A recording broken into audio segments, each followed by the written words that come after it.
What is happening, everyone? Welcome back. I am your host, Justin Woodward, co-founder of The Mix, the Media Indie Exchange, Guerrilla Collective, and indie game development team in Terabang Entertainment. Welcome back to the Guerrilla Collective 2, a coalition of leading game studios, publishers, and industry leaders coming together to help bring new announcements, gameplay trailers, and reveals from studios of all sizes direct to the gamers, you, worldwide. In this segment, we are going to hop into the mix Black Voices in Gaming to celebrate amazing Black developers in the industry. But first, I am joined today by my homie, Alfonso Hooker. Tell them about yourself. What's up, man? Hey, everybody. It's Alfonso. I'm founder of Tech Perfect and board chair at Gameheads. So, Gameheads is a youth of color organization focused on gaming and technology for underserved youth.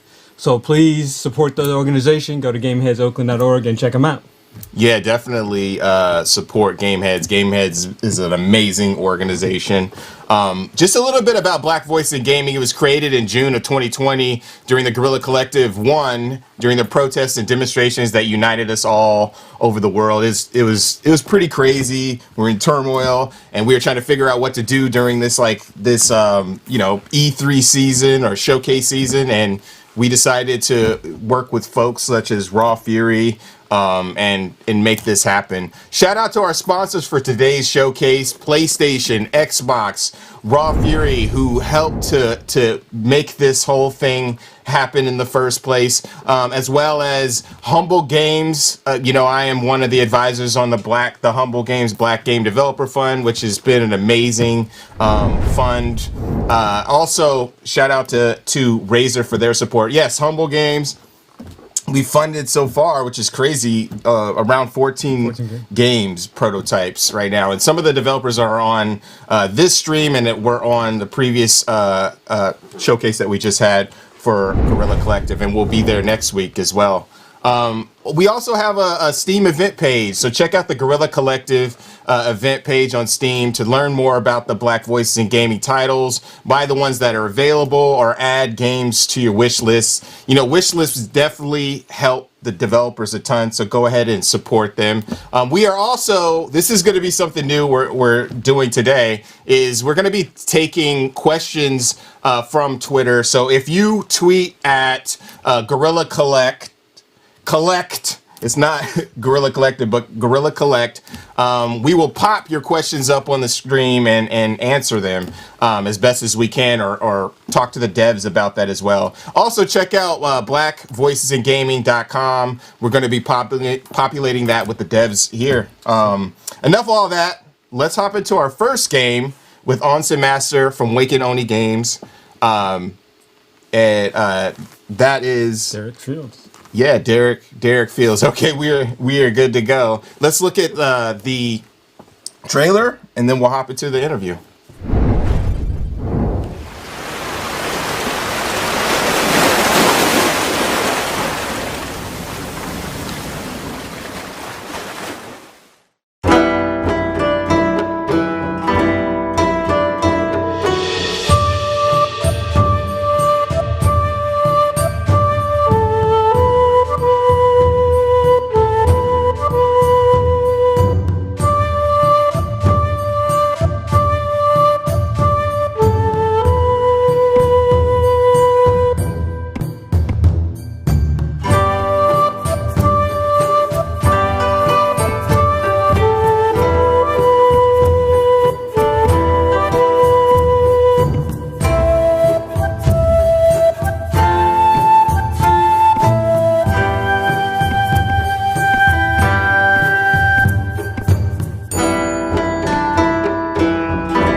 That was the trailer for Onsen Master. We have Derek on the line on the stream. What is happening, Derek?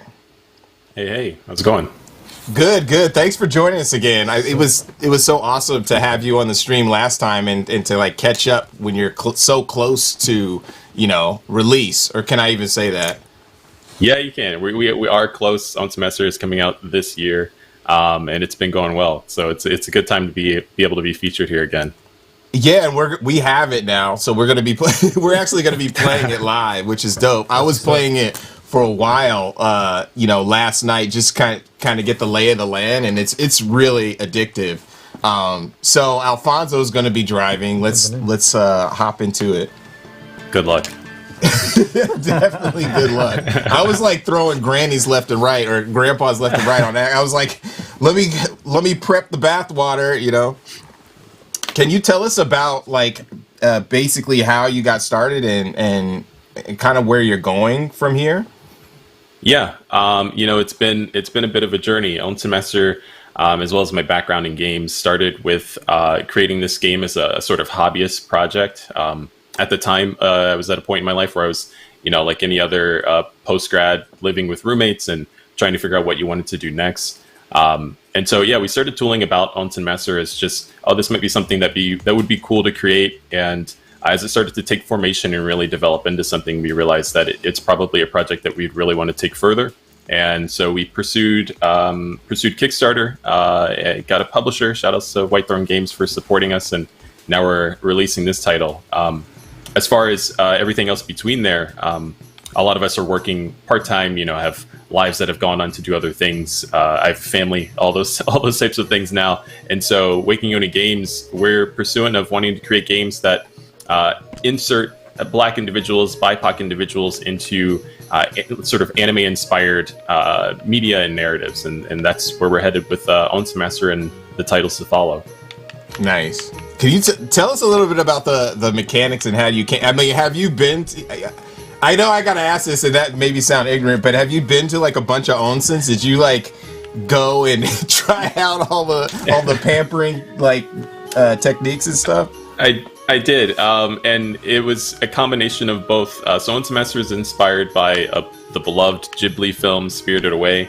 And really asking the question, what would it be like to run your own hot spring?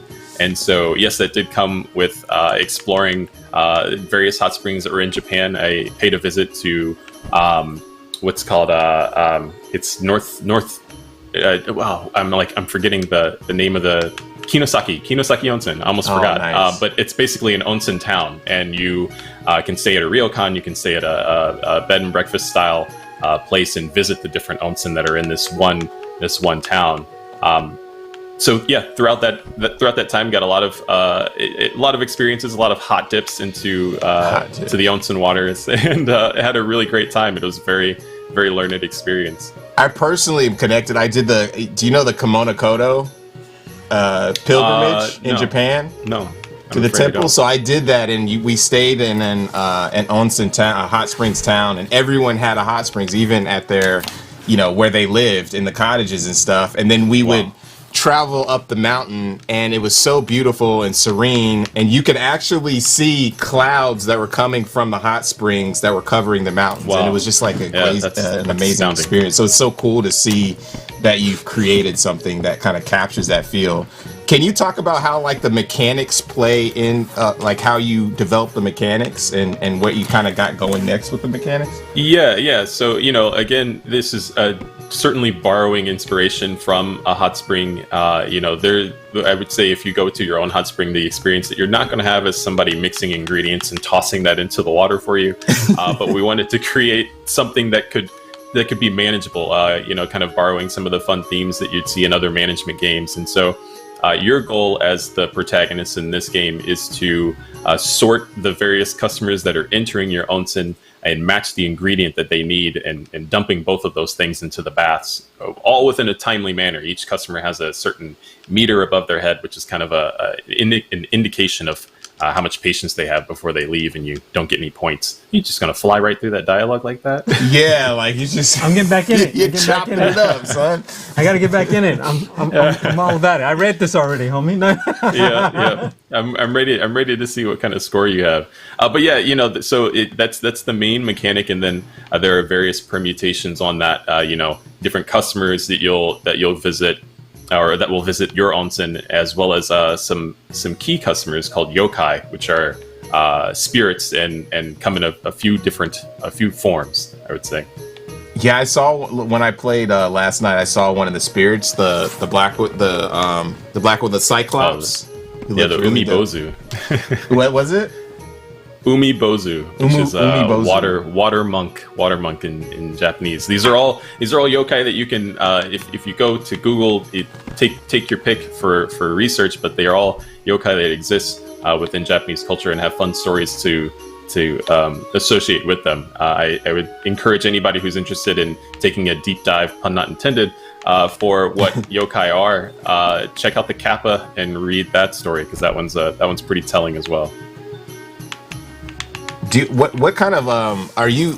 So I've played a few of the levels, and the layout is really interesting in some of them. Like some of them you have all the baths in the middle, and there's like a village where people are walking around. You have to pull the right ones, or sometimes they'll just jump in. Are there other additional mechanics that you're perfecting right now for the game? Right. So just as you pointed out, some of the main ones that we focus on are changing the layout of the level, or where the player has to navigate to interact with these ingredients and customers. The other thing that we are balancing out right now, which is, I believe it's in the second stage, is enchantments. And so there will be another sort of podium or post that you'll have to grab an item from and slap that onto the bath as well for some other testy customers. That's really interesting. Can you describe kind of, so you're now, you're also working, are you co-hosting Wholesome Direct?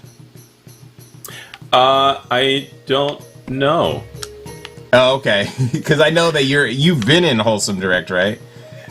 I have, yeah. I've had the pleasure of being a part of Wholesome Direct and speaking about Once Master, as well as having an Once Master track in the Wholesome vinyl.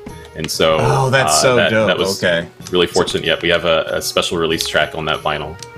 That's cool. I may have got my lines crossed for that one. Yeah. But we'll see. We'll see what this Wholesome Direct brings. Yeah. It's gonna be dope. So, can you talk about like your experience, as a Black game developer with the community, and how that's kind of evolved over the past couple years with everything going on from your from your experience? My experience specifically, everybody's going to have some similarities and some pivots from sort of the Black experience in relating to games. And I think one thing that probably is in that echo chamber is this seeking of resources, seeking the avenues to be able to create games sustainably. That's definitely been a challenge in creating Onsen Master and creating the titles to follow Onsen Master.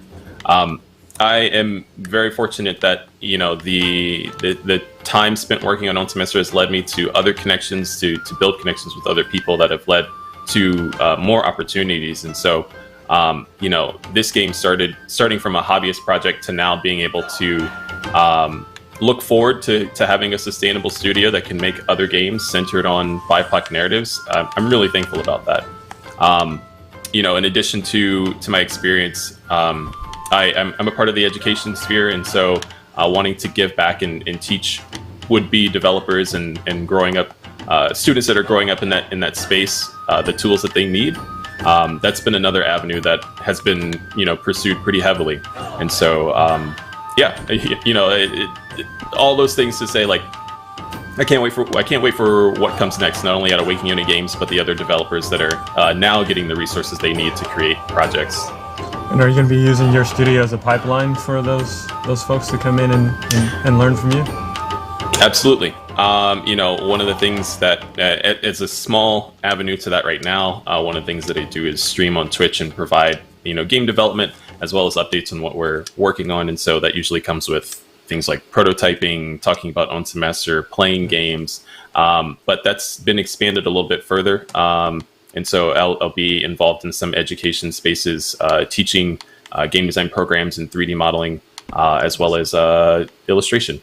Awesome. We'd love to have you come and be a guest at Gameheads as a speaker, because we typically have developers of color on, and to sort of share their industry experience. The students would love to talk to you about your experience with building Onsen Master and everything you're working on with your studio. Yeah, let me know. I would love to chat more, and I'm always here as a parent and expecting another one on the way. It's it's really important for me to thank you very much. It's really important for me to be able to create experiences that can center people that look like us, but also bring the whole family together on the couch. And so that's kind of what Own Semester's pillar is, and what the other games to follow will be. It's definitely. What are some of the? Are you working on multiple titles at once? I am. Nice. So yeah, but I can share a little bit more on those in the future. Yeah, for sure. One of the ones that is that's public now, as far as some of the ongoing projects, definitely had the pleasure of working with some other talented developers for an event that was sponsored by Google Stadia. We were very lucky to receive some funding from them to continue the pursuit of this project that we created for a sort of game jam event. And so it is a miniature robot fighting game that you can look forward to more news coming. Oh, dope. So it hasn't been announced yet, or you just did it for the game jam and it's kind of, you're still like grinding on it?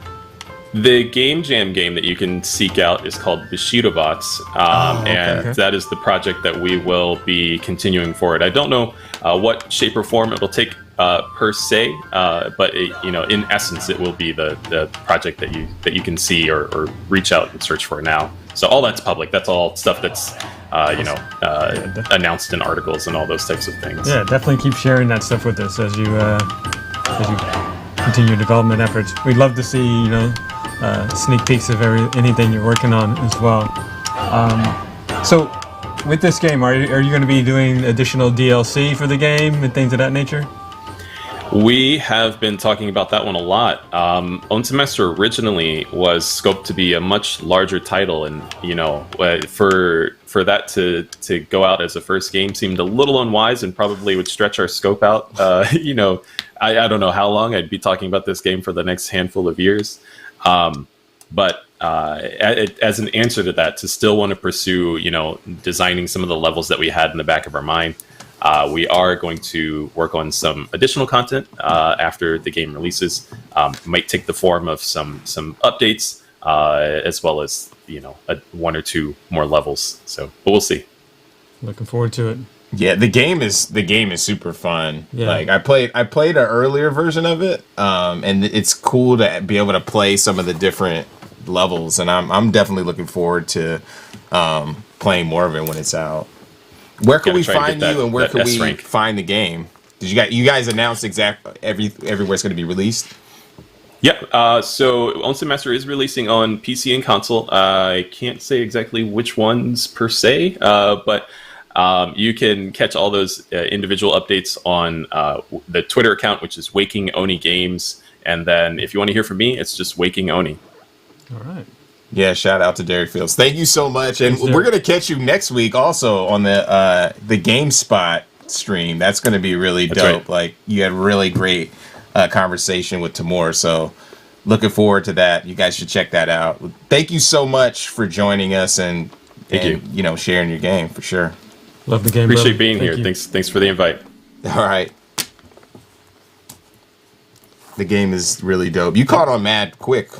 Oh yeah, I like the game, man. The main mechanics work really well. It's something that that the right trigger thumb sort of getting that going. I really enjoyed it. Yeah. Next up, we have a power couple. Tyrell Whitney White Guardian Studios with Celestial Tear, Demon's Revenge. Check out the trailer.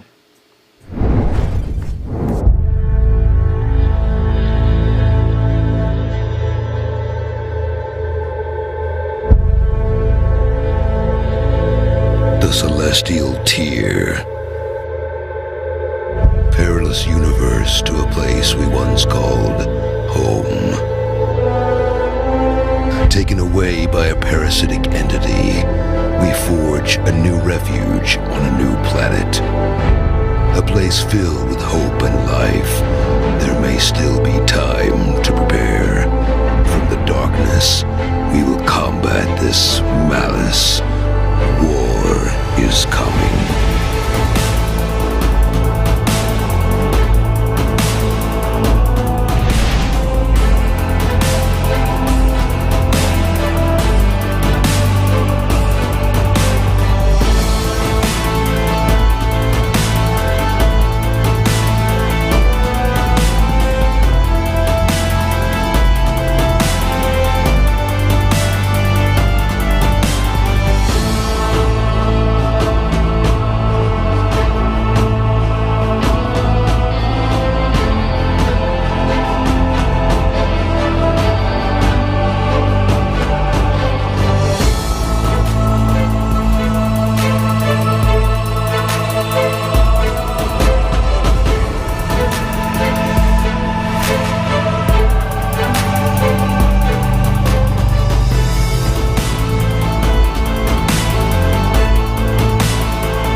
That was a dope trailer, Celestial Tier, Demon's Revenge. It reminds me of old school classic RPGs. I love the non-chibi style. But we have Tyrell and Whitney White online with White Guardian Studios. How Hey. you guys doing?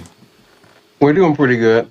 Yeah, pretty good. Thank you for joining us this morning. Let me.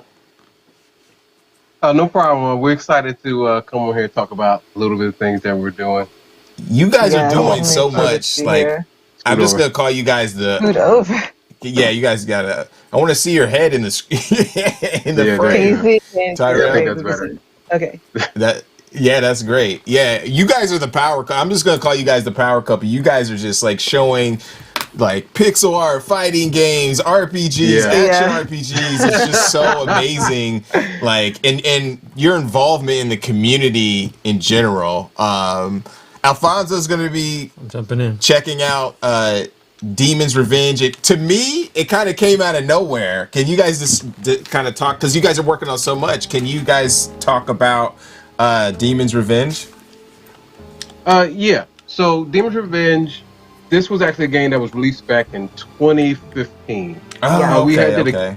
We had did a Kickstarter that It may require a keyboard. yeah. Okay, we got one. Shitty keyboard. We had did a Kickstarter for it back in 2014. It was actually a couple Kickstarters before that, and it kind of sort of gave us the confidence to go on and do all the stuff that we do now. I think this was a game that Okay, we we took could to switch. PAX Prime, and that same year, yeah, PAX Prime 2015 when it was We did PAX Prime. PAX Prime 2015, yes. Yeah. So PAX Prime 2015, and like we really got a chance to really get in and see the industry and meet a lot of people in the industry, and from there we kind of just took that and went on our way. But with Demon's Revenge, very specifically, this is an earlier version of the game. We're actually sort of redoing this game and making it better. Yes. Because we learned a lot of things since that point, and we started to implement those changes and make it a lot better, and increase the resolution, and tighten up animations, and doing a bunch of stuff with that. So a lot of people did like this version of the game, but we aim to improve it. Yes. You're like way down, like your mouth is like a Okay. I don't know how to. No, that's awesome. Yeah, we just need to unplug the keyboard and replug it. Yeah. So with that, you mentioned that all the stuff that we do, all different type of games that we sort of make or we sort of been involved with, and a lot of that is just us, that early experience within games, right? So we end up working on a couple of games since as a Demon's Revenge, and we kind of didn't have a lot of time to work on our own projects. There was a game we got involved with that was called what was the game? Maury. Amori was one that just released recently. Before that was Revenant Prince, and before that was a couple of other smaller games. Yeah. So, but we kind of stayed in the RPG genre with that. And the other stuff that we got involved with was dealt with a lot of indie comics. And yeah, that's awesome. and from that we sort of got brought along with the game called The Union was one of the iterations that sort of came from that. So that was one of the games, and every time we sort of made a new project, we got involved with something else from somebody else that we got paid to do, so we ended up doing that. Yeah. So through all those years and making, trying to come up with different prototypes and making different games, we came up with this thing called the Celestial Tier, which pretty much was a combination of comics and games. So all those prototypes that we end up making during that time are going to be used into creating the Celestial Tier. So this is like our flagship game of Demon's Revenge. Lost World is involved in that as well. And we got a couple more surprises with that as well. So you'll see elements from this game that's also going to be in Lost World and then somewhere, or some things we And reference. the Union. Yeah. That's- and the other And the project. union. Yeah. All the other projects, but That's- our main projects are Demon's Revenge and Lost World. So that's always in the forefront of everything. hmm That's awesome. So, and to sort of help and continue to keep that interconnectivity with these games, we also have these weekly comics that we do called Celestial Tier Weeklies, and we have those on Webtoon, Tapas, and our website. And what those things do is they sort of create a sort of, you're always connected. There's always something to check out with Celestial Tier, and there's always some lore or something interesting that's involved with these games that we have going on just about all the time. Was it your idea initially to create like a whole universe, or was it like you were making so many cool things? You're like, hey, let's just figure out how to tie these things together. He's rocking it. So originally, I started creating Demon's Revenge like way before I met Tyrell, and then when we met, he was also creating his own game called Erupt, right? Mm-hmm. And so we just kind of started working together, and we were trying to figure out ways of how to put his characters in my world and my characters in his world, and then we created the Celestial Tier, and now everything's kind of just merged, and it's a whole universe, a bunch of characters, a bunch of lore, and soon to be a bunch of games. Yeah. Wait, so you guys met as solo developers working like in different areas, and then you guys came together for your love of, I'm just making up the narrative right now. You guys, it's so interesting. I want to hear how you guys met. Well, we met at the Art Institute of Pittsburgh, and I was doing culinary arts, and Whitney was doing game design. Well, she wasn't doing game design. I was doing graphic art and design because they had told me that I couldn't draw, so I needed to learn how to draw before I went into game design. So I thought that was stupid, but I was there for that. And it was good because, I met him, and now we have like this whole game universe thing going on. Cooking up games, you know? Yeah. Cooking and games. Yeah, Yeah, no, that's interesting because I actually graduated from the Art Institute from San Diego, and I can tell you that like unequivocally it was ass. But I did meet amazing people there, and I did get a technical learn a technical mindset for 3D art and design and game design, so can't hate on it too hard. So how do you sort of separate the work from the relationship, because you're working together, obviously you're in a relationship together, so is there like, do you have a routine for sort of like separating out the work from the personal? Like no, we work together. Yeah. Well, he does all Straight the up. art direction, marketing, and I do code. Sometimes I do a little HR and managing the finances and all that stuff. But we also have 6 kids that we have to worry about on top of our game development. You got 6 kids? Yeah. Yes. And so we have to worry about, and you guys might hear them because, it's hard to keep babies quiet for a very long period of time, or even just a short period of time. So you might hear them but hopefully not. But yeah, so we have to worry about that. And then the when it comes to work, we just work together all the time. And we wouldn't have it any other way. Or I wouldn't have it any other way. Because, that's amazing. I don't know. There's and people because who we can't do manage separate 6 kids things. with not work together. He's clowning. I mean, but we're making it happen, and we just have to keep going.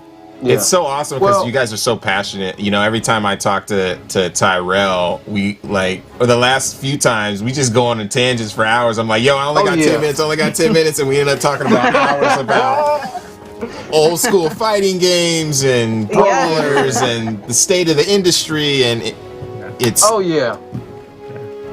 the game's like just now when they were talking about marketing, right? In the group, I was like, because you experience a lot of things, and then you can see a lot. Like one thing I wanted to say in that group about it, I'm just gonna say this on the end because I can go into it, is that how powerful the YouTube and Twitch things could be, to actually get your game out of it.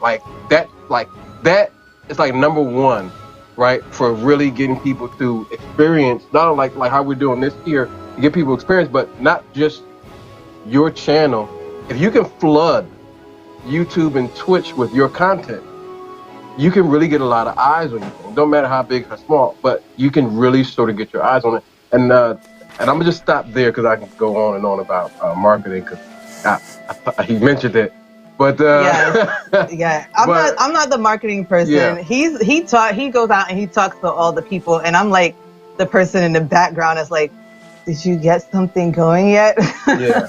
That's pressure. You need that pressure. Yeah. That's amazing. So yes, but I can go ahead. I can talk. I love talking about games, and I like talking about like the process of developing them. And again, as we have gone, as we have progressed and created games, the more you know, the less you actually the less you actually understand. The more you know, the more that you know that you don't know. I guess that's the way of putting it. That's right. Like in Pocahontas when she says, "You learn things you never knew, you never knew." Wow, you busted out a Pocahontas quote on the stream. That is off. That is on point. Could you talk a little bit about kind of your struggles as Black game developers, making games, and you guys are making a lot of stuff. It doesn't have to be struggles. It could also be like successes and what you've experienced in space.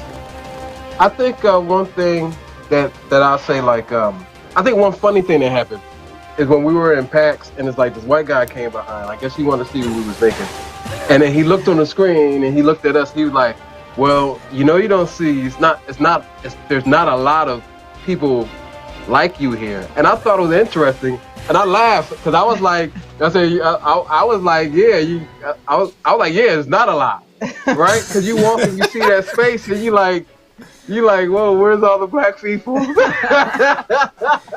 Yeah, I would say that's really funny too, and a lot of us, like, folks just kind of realize that is game development is first. Like, we feel like we're artists and game developers first. And then when that comes up, it's like a layered secondary or, a third thing that pops up outside of that. Or like when you're trying to find funding or you're trying to get into a position or whatever, that's when it's like, oh, wow, like I got to figure some different angles out and that type of thing. Is that kind of what you're talking about?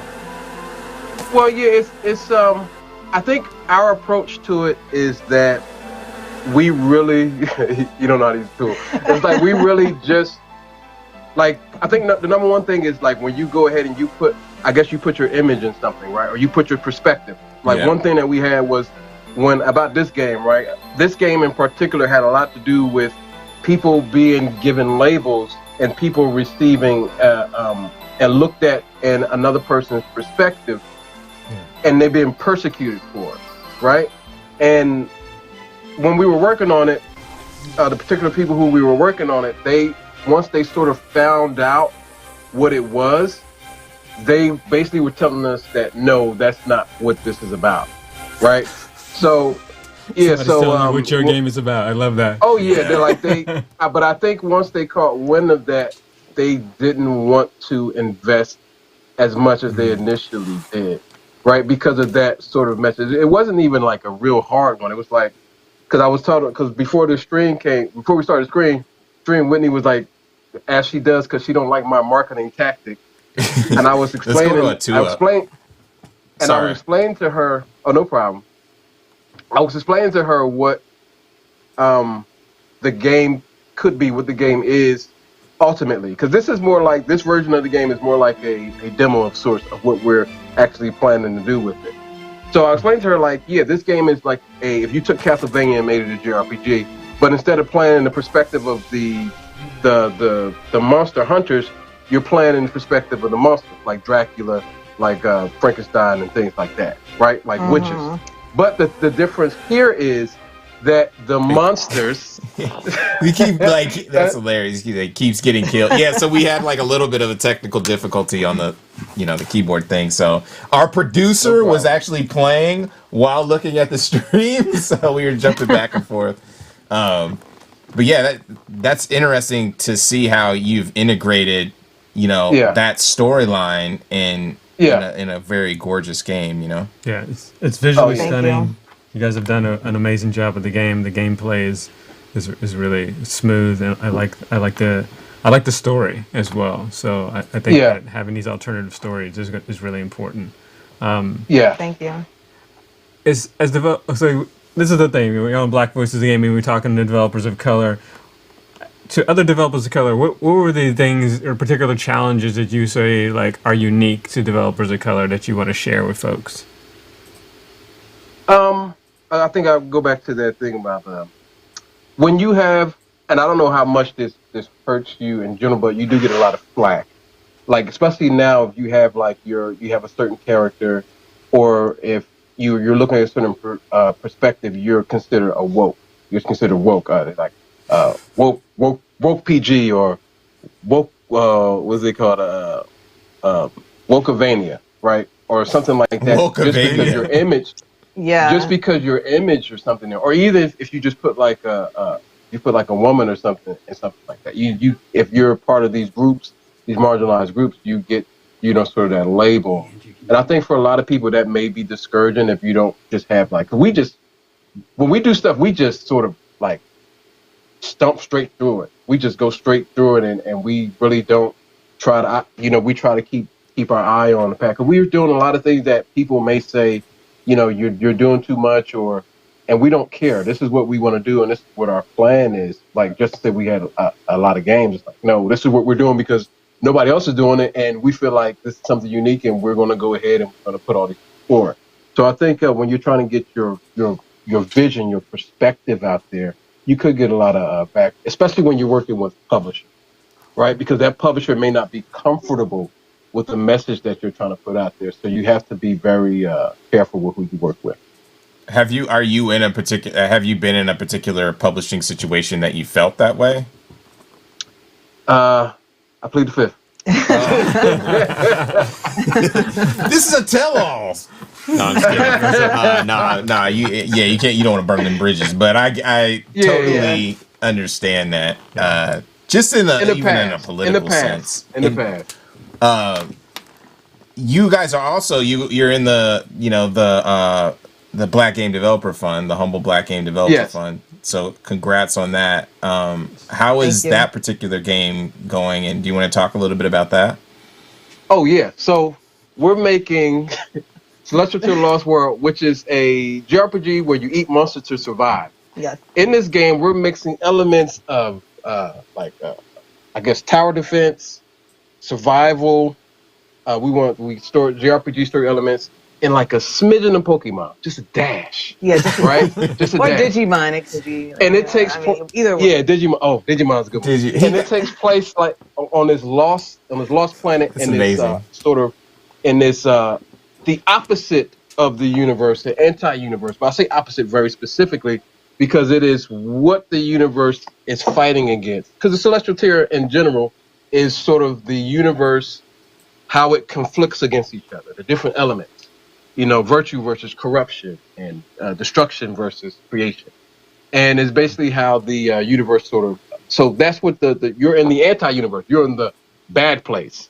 And here, the monsters, like Pokemon, how you have like fire and water, we kind of model these elements off of things that you couldn't recycle, and things are like toxic, right? Mm-hmm. So we're talking about like glass and plastic, things that can be destroyed, or they may be harmful, or harmful chemicals to the environment. Mm-hmm. So you're playing these three characters stranded on this planet, and they have to look for their crew. They have to survive, and they have to find a way to escape.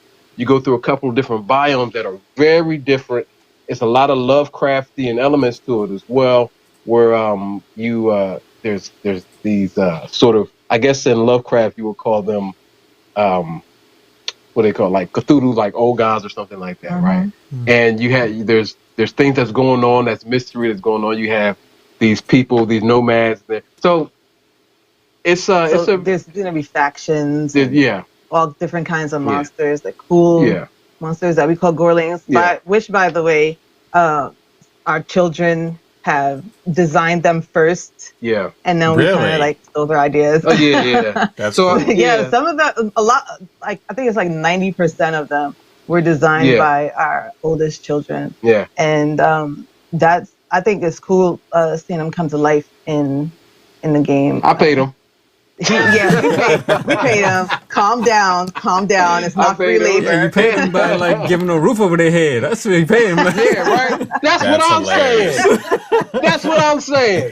But I paid. You know what? I sat down with him because it's funny when we did it. He sort of experienced that sort of he got that real world experience. I woke him up in the morning. We went downstairs. We wrote the things on paper.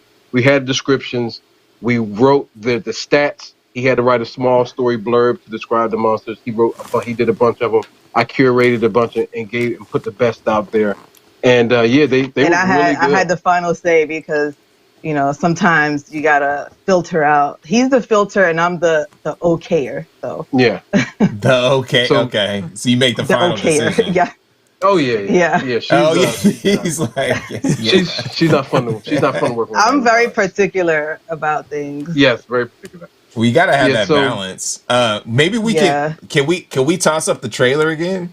Yeah, we're gonna toss up the trailer because what's really interesting is you have the gameplay of Demon's Revenge, but you also have some of the comic book elements, and I think it's really interesting that you have this multimedia company, right? Like you're doing comic books, you're doing animation, you're doing games. So can you talk about like that other aspect of the story development? So speaking of that, we have something called the Celestial Tier Experience that we're working on. And that's part of this sort of interconnected thing that goes on with Celestial Tier. Part of that, and as you see in this thing, one of our things that we do in all our games, the Celestial Tier. The motion comics Perilous universe to a place we once called home. Especially sometimes in between. And one of the things that we're doing, especially with the new versions of Demon's Revenge, is that we're having the taken away by a parasitic entity. We're having the new version sort of made like a comic book, right? So we're sort of breaking those down into issues, and then when they're done, it'll be like a trade, right? And at the beginning, we give like the intro to the book, and at the end, we give ending, and then the next one is we sort of recaps that at the beginning. So with Celestial Tier Experience, in the Celestial Experience, with all our games, with everything that we're doing, the locations, the items, the characters, we have all those profiles and things there. We got music from our games. We got news for things that's coming up. There's access to games and little special things that you can unlock by participating with the free app called the Celestial Tier Experience. And with that, we just want people, the fans who are interested in our games, what we're doing, to just be, like we said, we want them to stay connected. And our slogan with White Guardian Studios is where comics and games collide. And that's pretty much what we really want to do going forward. Another thing with a Celestial Tier and Celestial Experience, the thing behind that is a perilous place called home, right? Because we're working on the yin and yang thing with Celestial Tier. So perilous place means something dangerous, but it's home. And what is home? Home is something that's comfortable. Home is something that you feel fine in being. But both of these things sort of exist. It's like our world and our universe that we live in. It's a perilous place, but it's also a place that we call. So that's sort of a thing that that's like our message. That's like our central theme that we do with everything. Is that whatever piece of good, there may be something that's regressive. And I think and the reason why our message is like that is because I think it's better for people to sort of come to that conclusion that every day is not going to be a sunny day. Yeah. That sunny day is only a sunny day because it's dark sometimes. That's right. And to understand, when you understand that things like that happen, you feel like you have more control over what goes on because you're not blind. You're not blind. Oh, why these bad things always happen? Bad things happen because good things happen as well. And we kind of go through that within our. Yeah. I could talk. I like that. It's a great message. I mean, it's really good though. Like, talk about some of your influences for the games that you make. I think that that's really interesting. We all are influenced by, different genres Yeah. and that kind of thing and have inspiration. Well, I'm gonna go with the gameplay in this one first, and then we're gonna talk about some other things. But the gameplay in this one, a lot of classic RPGs. When we talk about the map stuff, one of the things that I want to do personally was whenever you walk, there's always something to do. When he was playing, the beehives were attacking him, right? You could use a tool to grab those beehives. And in the newer version, you don't have to grab the beehive, but if you do, you end up getting something for that character that's going to add something special to the character for grabbing it. Like it's a collection, but it's something that gives you. I always wanted, when you play JRPGs, a lot of time you sort of roam around without doing anything. I wanted you to be active in whatever you go in the game, so that there's not a point that there's not something going around. But when you go in battle, one of the things that we want to do was, again, we wanted you to be active. We wanted you to be very active. So there's a combo system. And within the combo system, there's hard, there's medium, there's light. When you do the light attacks, we wanted to make, although it does a lot less damage, it's the most accurate, but something else that's very important with it is that it increase your accuracy for the rest of your attacks. So you may do a low cost, low effective move, right? Because it doesn't do that much damage, but it actually increases your chance of doing the highest damage, which is the hard damage. And you want to do the hard damage because it makes your power meter go up, like your rage meter, and that allows you to do what we call combo finishers, which could be like what you would find like Marvel vs. Capcom or something like that, where you do your hyper move, right? So that's one thing we wanted, was for you to be active, for you to have something interesting to do, something interesting visuals to see within there.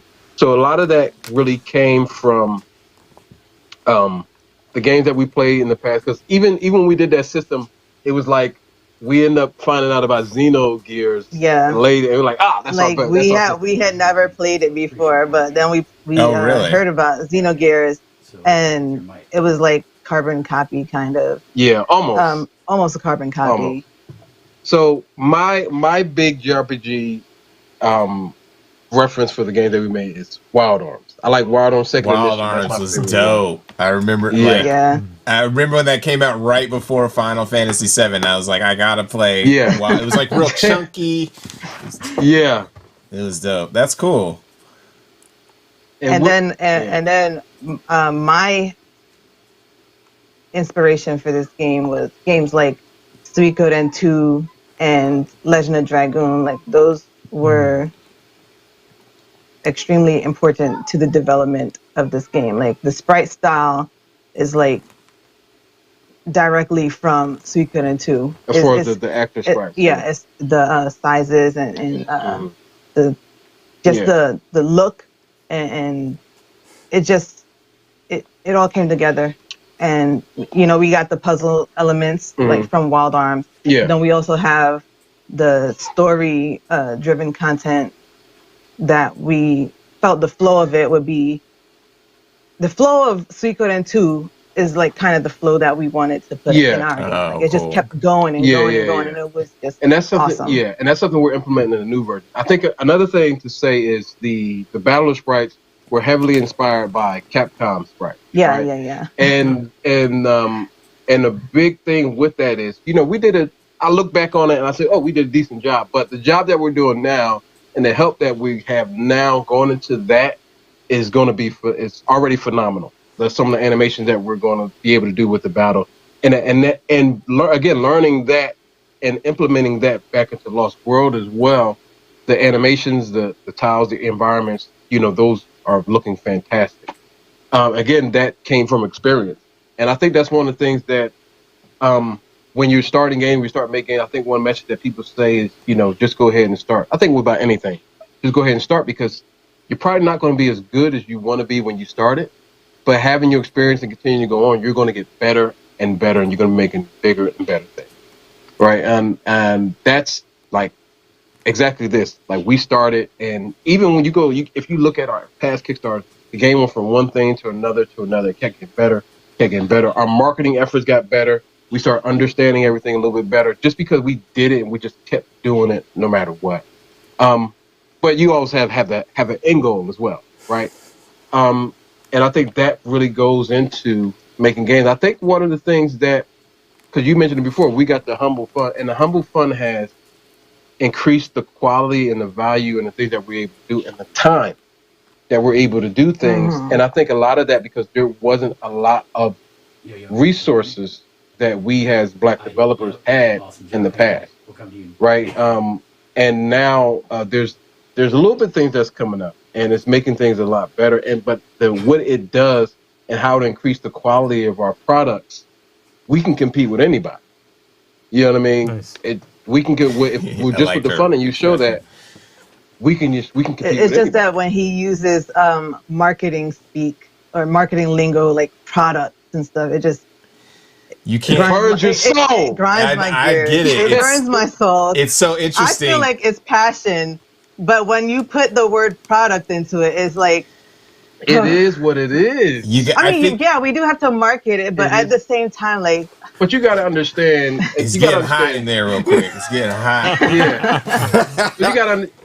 The Well, one wait. thing about it, like, So just to jump in real quick, I think we're going to probably have to wrap up in a second, but I No think problem. that what's interesting that we were talking about that because I feel torn. I'm an artist too, but I also have to do production and so I find myself cringing when I say stuff, but sometimes it just rolls off the top because where are we at right now? We're on IGN, GameSpot, Twitch. Yeah. I have to talk to these folks, and we have to talk technical. And I'm like, hey, look at the sprite that's above us. We got B-boy buttons scratching on the ones and twos. We got the dope logo on the bottom by Abe. But at the same time, I got to talk about our our package is ready for here. The product will be ready. Yeah. You know what I mean? And it's kind of corny, but at the same time, I kind of feel it. And it's funny because you guys can pull it apart, but sometimes, like by myself, now it's better because I got Joel over there who can pull it apart. He's raising his hand, but like I have to just switch into these different roles. It's cool that you guys are able to work together as a power couple and do that. Yeah. But I'll say this about the business. Okay. I think they froze. All right. Well, we are going.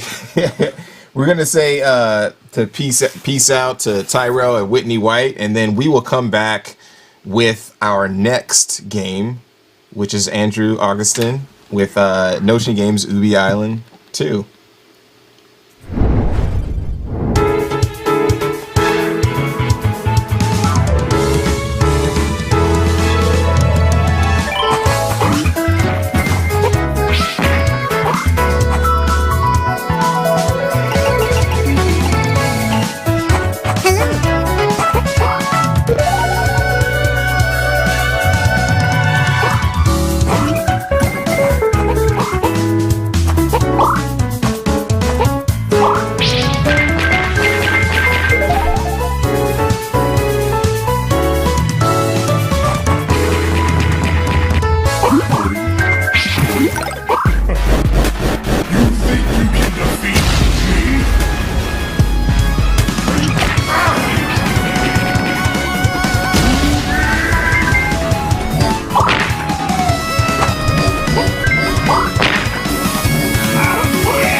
Awesome. That was Ubi Island 2, and coming up in a few minutes, we will have Andrew Augustin. We're gonna go to a quick break right now, and then we will come back and play some Ubi Island 2.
And we're back. We're about to play Ubi Island 2 with Andrew Augustin from Notion Games.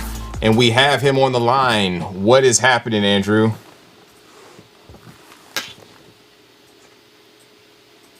Do you hear me? Yes, you sound great. There we Oh go. my God. Okay, Live okay. shows. Gotta love the live shows. They're freaking amazing. Yeah, like, so how's it going? It's been a minute. It's so awesome It's to been see a you. while. Like, you've been doing so much stuff. Yeah, man, I've been busy teaching. I've been trying to get I moved to Houston recently. Well, a couple of years ago actually, to become a teacher to teach the industry to minorities. So, I felt like there was a lack of diversity at one point, and I'm trying to expose, the youth to this industry. So that's where I've been at for a bit, but now I'm back full time on the games. Really? That is so cool. I know that you were teaching before, and you're doing so much. You do comic books, you do animation, you do games, you do comics, right? I'm not fronting on that, right? And no, you're not. I mean, I touch on a bunch of everything, man. It's just that creative energy, you know what I mean? I just Yeah. want to create. So if it's games, if it's comics, if it's animation, if it's film, I just want to dabble in it. Yeah, no, I totally feel you on that. Could you talk a little bit about your studio and kind of how you came to get into game development? Well, so the first game I worked on was The Sims, and I've always kind of been like independent minded when it came to when it comes to creating. So I had my shot in the industry back in 2011, being a character designer for The Sims. But as I was working there, I was like, you know what? I want to learn how to make my own games. So I just took the money that I had, put that into a company, LLC, started Notion Games, started teaching myself how to code. And Ubi Island was my first game. Well, Up Up Ubi was my first game. Ubi was like my first main character. And I decided to make him put him in a Mario, Sonic, Donkey Kong style game back in 2013 called Ubi Island, Super Ubi Island. And now okay. I'm back touching up on Ubi Island 2. So it's kind of taking everything I learned from the first game, because it was my first, game, doing it all solo, programming, doing the art, everything. So I looked at the game a little harder. I figured I want to touch up on a And bunch let's put of up things. the I game. feel We're like could be actually better. playing it. Oh, okay, cool. I don't really get to see too many people play part 2 yet. So yeah, I wanted to stick with the hand-drawn style. That's kind of my personal kind of taste. I like I like stuff from the 90s, like Dexter's Laboratory. I love the 2D Mario games.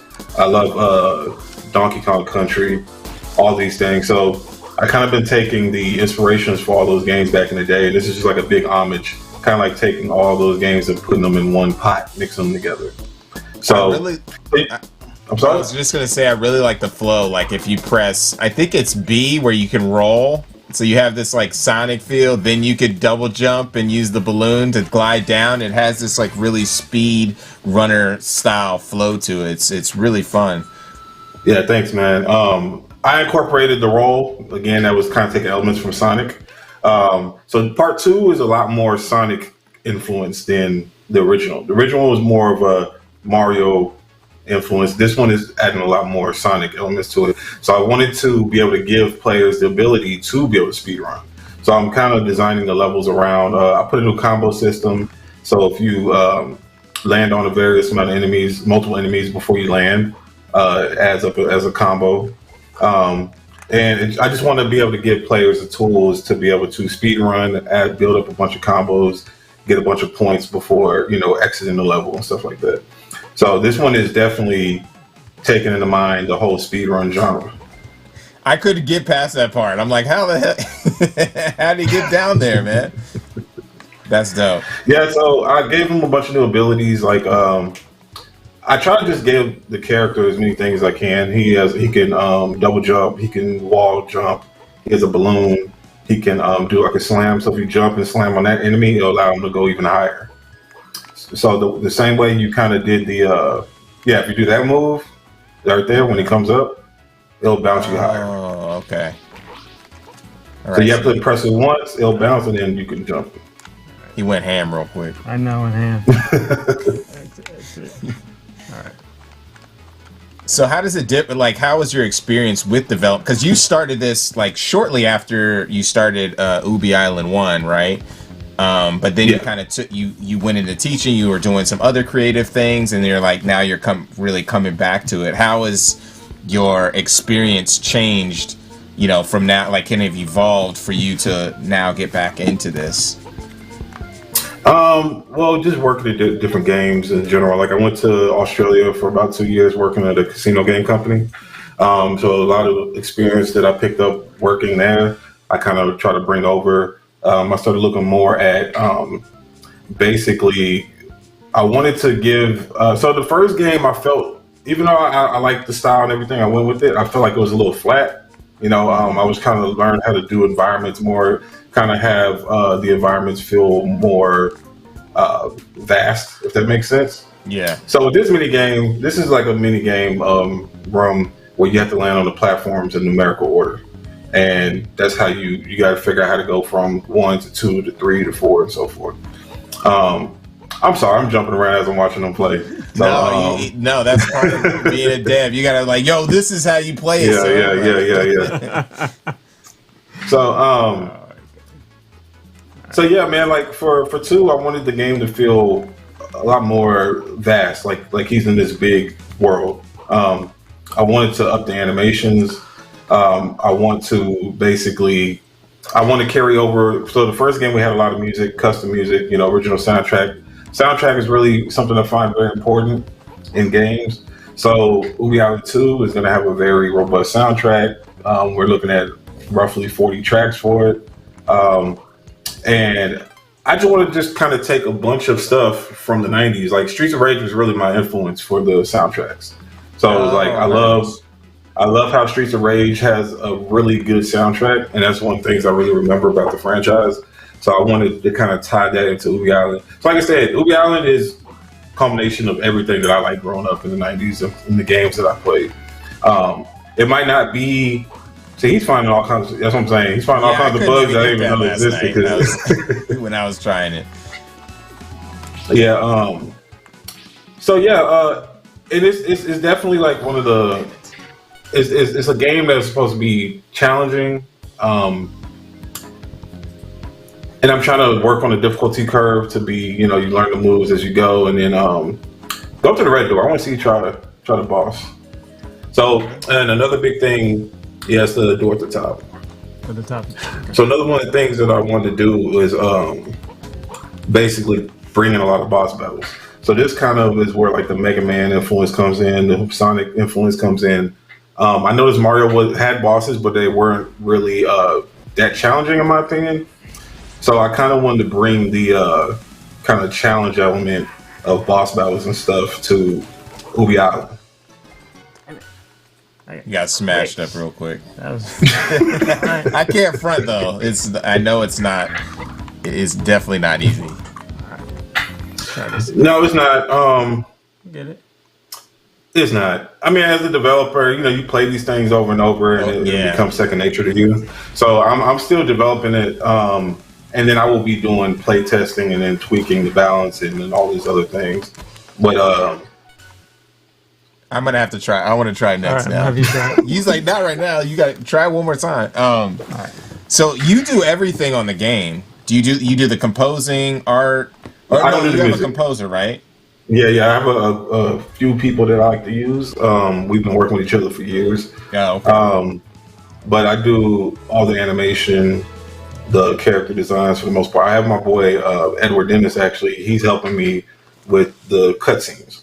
So this right there that he skipped, that was like cutscenes that work that he was doing. But I've done all the animation in the game, the programming, the design, etc. So this is the world map. In the first game, his whole... See, again, he's finding bugs that I ain't even... So in the first game, the goal for Ubi Island was for him to rebuild a ship and make it off Climate Island. So this is starting off right after. I think you might have to restart. Yeah, okay. You restart. Because this is the area that's not even finished. It was like it's like a save room thing that I haven't developed yet. So in the first game though, he crash lands on this planet, and his goal is to rebuild his ship.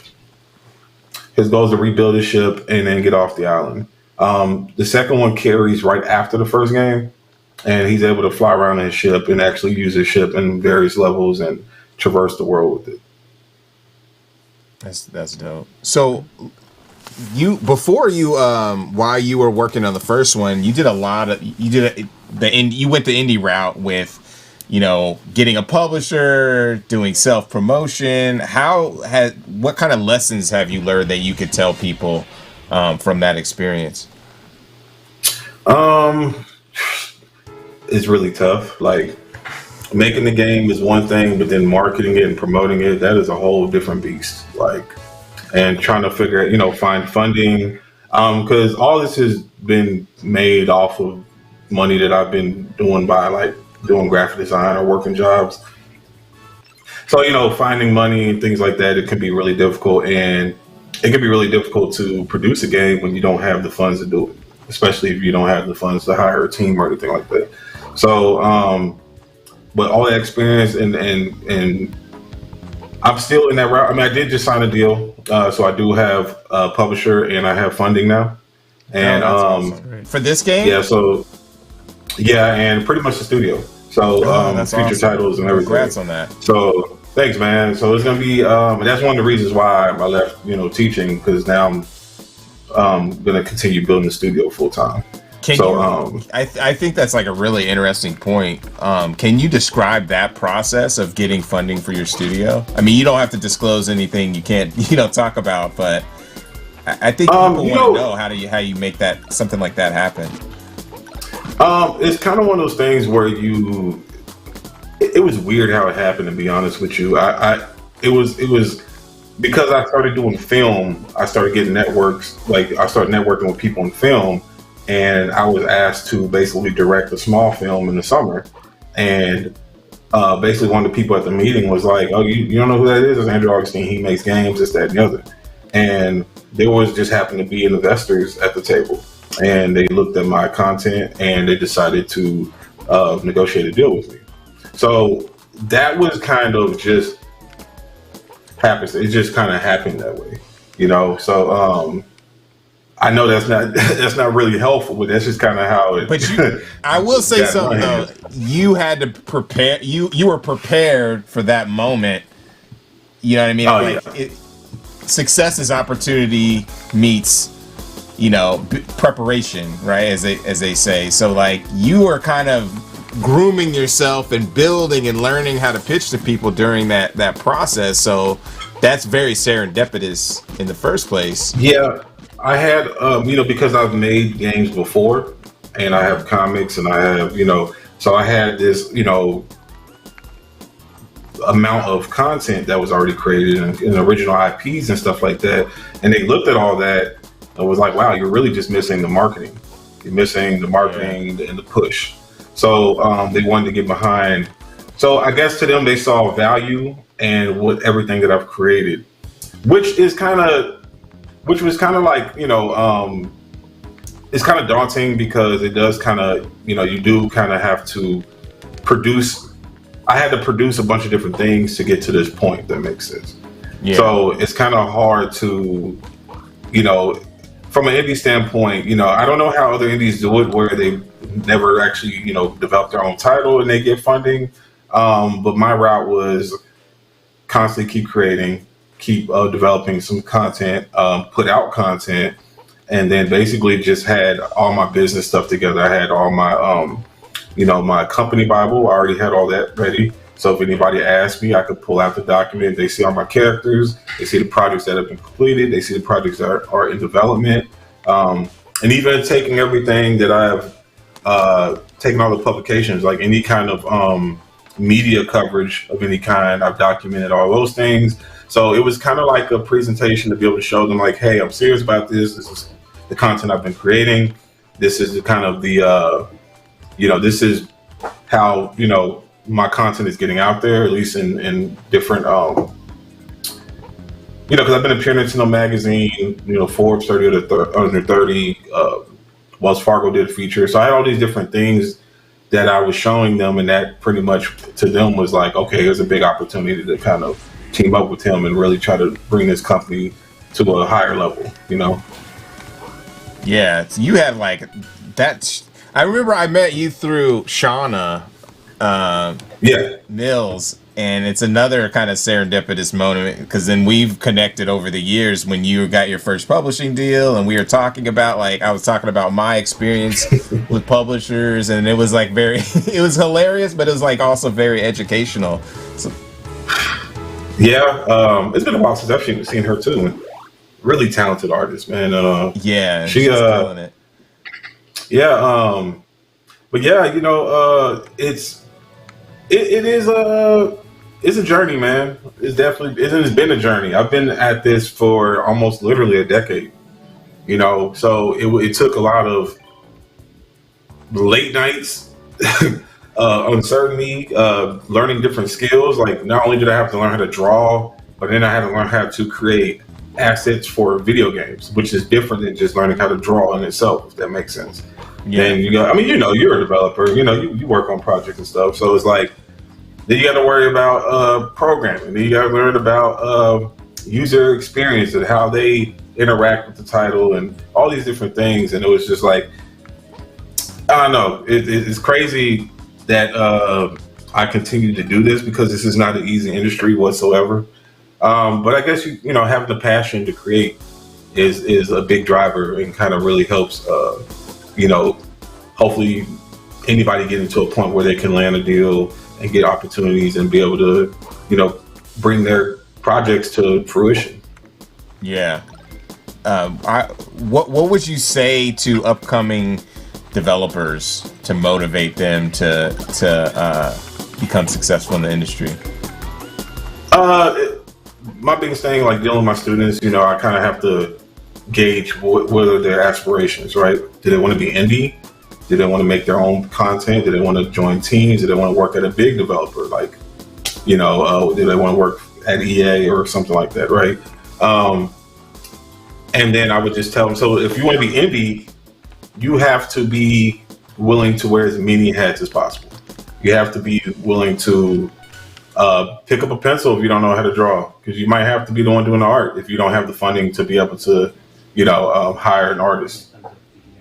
You might have to learn how to do a little bit of marketing. Getting on Instagram, Twitter, Facebook, YouTube, anything you can. You have to kind of utilize all that if you want to be an indie. As far as getting industry on a working at a company, take one skill and try to be as best as you can at that skill.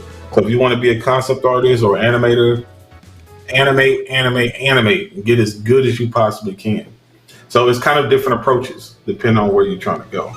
So I know in the industry, I was looked at as like a jack of all trades, which is kind of what they seem to not like as much as somebody who's extremely talented in one area, if that makes sense. So, but in the world, it's a little different. It is kind of a good thing to be a jack of all trades because you get a lot of things done and you get to save a lot of money here and there, and you get to use content.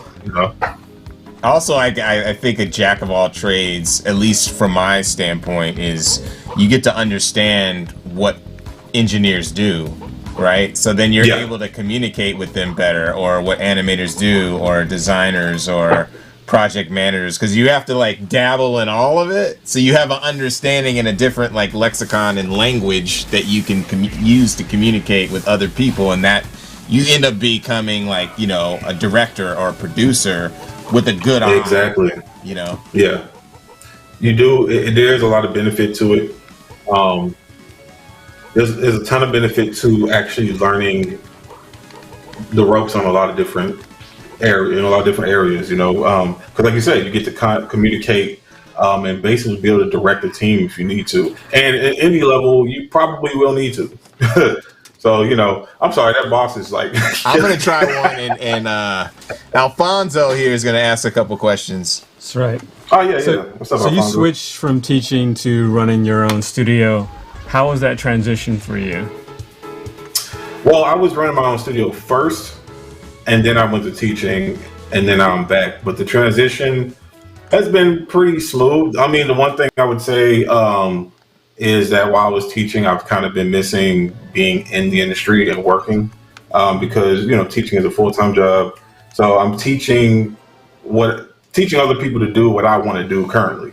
So I kind of had that burning desire to kind of go back and create, but I also felt like it was important to try to educate as I'm progressing through my career.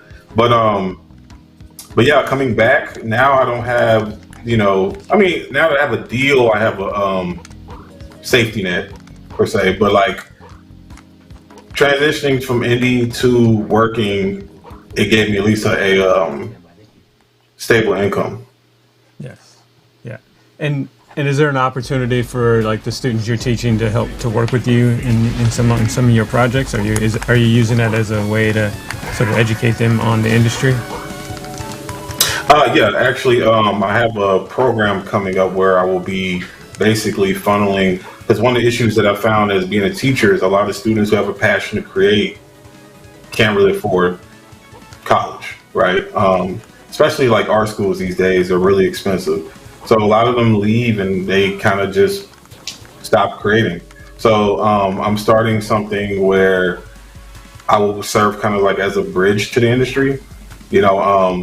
Getting them actual projects. Because I've been having connections with Sesame Street, Nickelodeon, Martellus Bennett, and the Imagination Agency. So I have all these connections now, and I will basically be allowing them to network with those people and also work on actual industry projects in some capacity to help build their resume and also help basically,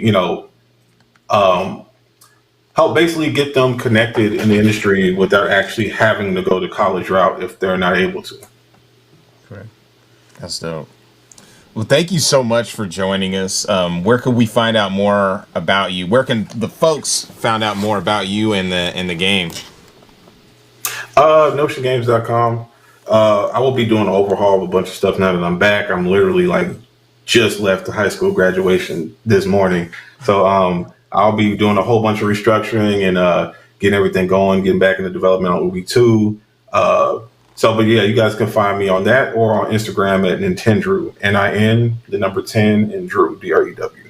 Yeah, make sure to wishlist the game and buy your previous game, of course, Ubi Island 1. Oh yeah. We'll be releasing that on console soon, so it's gonna be a whole different wave this time now that I got support. Awesome. Thanks so much for joining us. Thank you guys for having me. All right, man. Have a good one. All right. It's super cool to be able to talk to him. He's been around the world. He's an animator. He's working with animation studios. And then also getting the game early, Yeah. And he's like giving back to the community. Like that's a lot of people just try and get theirs without sort of like giving back, but he's been doing that along the way. And that's really important. Yeah, for sure. Next up, we got Danny Lalanders, and she has her game Validate. We're going to show the trailer and then just talk to her about her game. Check out the trailer.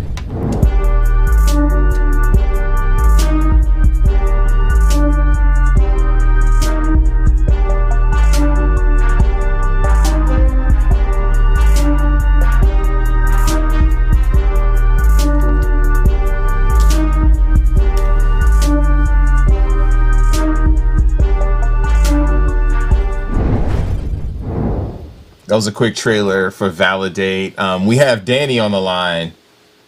How's it going?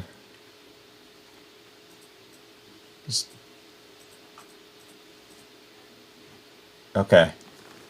I'm just listening. I just realized that I was muted. My bad. Oh, okay. I was like, wait, what? What? You have like the most amazing hair color. Like it's. Thank you. And you got the matching headsets. That's dope. I got a rep for the gamers out here. Yeah, for sure. And so we just want to talk to you about your journey, your studio. There's like so many things to get into. But yeah, how did you get started in the industry? How did I get started? I started when I made a fan game from this one fandom. Like I made it in Renpai, which is like a visual novel thing, And then I played it, and I was like, after I was done, I was like, wow, I can do so much more than this. And my friend Haven, Vintage Foods, shout out to him. He's like my best friend. He and I came up with Validate in like August of 2019, and we decided that like we want to like make Validate, and we made Validate. It took a while. We officially like launched our game in February of 2020 during the middle of the pandemic, and then our demo came out. Our demo came out in July, so that's kind of just how I started. Like, I don't really have that much experience like everyone else. Like, I just said I want to make games, so I started doing it. That's super awesome. So, as a woman of color in this industry, what would you tell other women of color that want to get into the industry, specifically? Just do it. Just do it. Like, don't let anyone be like, no, you can't do that. Like, no, just do it. Like, I think that a lot of people are really scared about entering the industry because it is very male dominated. Like, a lot of, despite like women being majority, like not majority, but like a lot of women playing games of all sorts, like it's still very male dominated. So a lot of women feel intimidated when they are just like, actually, I want to make my own game. Like, you can just do it. I learned how to use RenPy, and I learned how to code through YouTube. Like, I have no code experience. I don't even know what JavaScript is. Like, I just learned from tutorials. That is so dope. The tools that's so crazy. The tools are there, and especially if you're aspired to do it. Can you talk about Validate? And you talk about gender identity. You talk about culture, race. You have all of these themes. Can you kind of talk about like why you decided to make a game of this flavor? Because there's no game like this. I love realistic media. Like, I love me a good love story that's like realistic. And like rom-coms are like my favorite kind of game. My favorite genre of like movies. So I was just like, how about we make a rom-com but with all people of color? Because most rom-coms are full of white people, and like that's for certain people, not for me, but it's for certain people. And like I was just like, I want to see myself and my friends and like the people of color who like are my friends in dating situations, and that's kind of why I made Validate. Like, I was just like, I'm gonna just beat up my own change. That's super cool. Can you describe the game? Kind of go into how the game mechanics work and everything. Yeah, of course. So Validate is a visual novel / RPG. You play as one of our characters, and you try to date another one of our characters. Basically, it's just like you meet this person in the fictional Jersey City, and you're just like, hey, let's go on a date. It's kind of just like how people meet. Some people meet on dating apps. Some people meet at a bar. Some people even meet at a Popeyes. We say Popeyes because we don't want to get sued. Yeah, we don't want to get sued. Or something? Yeah, the BVS. Yeah, PBS. It's like PUS instead of UPS. Like, we like don't want to get sued by anyone, so we just had to change it up a little. And like we just decided that like we want people of color to have normal dating situations in like your everyday life. It's like every time you see romance, it's typically white people, and it's typically like just like only focus on them. Like, what about us? Like, what about our stories? Why can't we tell them? So like Validate is telling those stories. It's telling the stories about sexuality, gender, even some childhood trauma, like living with immigrant parents, like things like that. Awesome. That's interesting. That's really interesting. Now, it seems like the gameplay. So you're sort of doing a graphic novel. You got sort of these elements of like, you know, you're using a dating app, you're interacting with people, and you're like, how did you sort of craft the stories for the characters in the game? Is it based on like, you know, previous relationships, friends, things of that nature? So all of the characters were myself and Havens. Like, there are ROCs, which stands for original characters. And then, so our team is very big. We have a team of 17, which is very big for an indie game, especially since it's our first indie game. Yeah, it's really big. I love my team. I literally can't complain. Like, everyone on our team is awesome. But we have 7 writers, including myself. So I gave our characters to these writers, and I said, here is this character. You will give them personality. You will say their backstory. A lot of these characters are actually based off people I know in real life. Like Issa is based off one of my best friends I grew up with, and like she's a theater nerd. She's just always singing. Like she would never stop singing. She loves bad musicals like Hamilton. Like she's just one of those people. And then like Malik was based off one of my friends' ex-boyfriends. Like he's nothing. He has 2 baby mamas. He doesn't care for his kids. Like we wanted to make these characters as realistic as possible because we want realism. Like we deserve, like we as people of color deserve realism in our fictional media. That totally makes sense. Can you talk a little bit about some of your inspirations as far as like, games and game development in general? My biggest inspiration for this game is Ace Attorney. Wow. You dug deep with that one. Ace Attorney is dope. You know what I mean? I love Ace Attorney. It's literally my biggest inspiration. I played Ace Attorney over quarantine, and I was just like, I have to make a game like this. And then I did. And like obviously That's cool. It's not like it's not a court history, like a court case stuff. Like it's realistic, but like I was like, these are things that people love about Ace Attorney, and I will put that in my own game. Also, like other visual novels like Butterfly Soup, and like just a few other visual novels like Love Shore was one of our biggest inspirations, and so was a few other visual novels. It's just like I just took my inspiration from other visual novels, and I'm just like, I love how you guys did this. Let me do it myself. What were some of the biggest, because we just honestly, we talked about some of the things that you've been dealing with to try to get funding and publishing and that kind of thing. Can you talk a little bit about like some of your biggest hurdles that you've come across while developing the game? So, God, I love talking about this because I love being messy. Did I set it off? No, yes, maybe a little, but it's fine. Okay. After our Kickstarter, we were just like, all right, we have to find a publisher because this is a lot of our, like, this is my first game.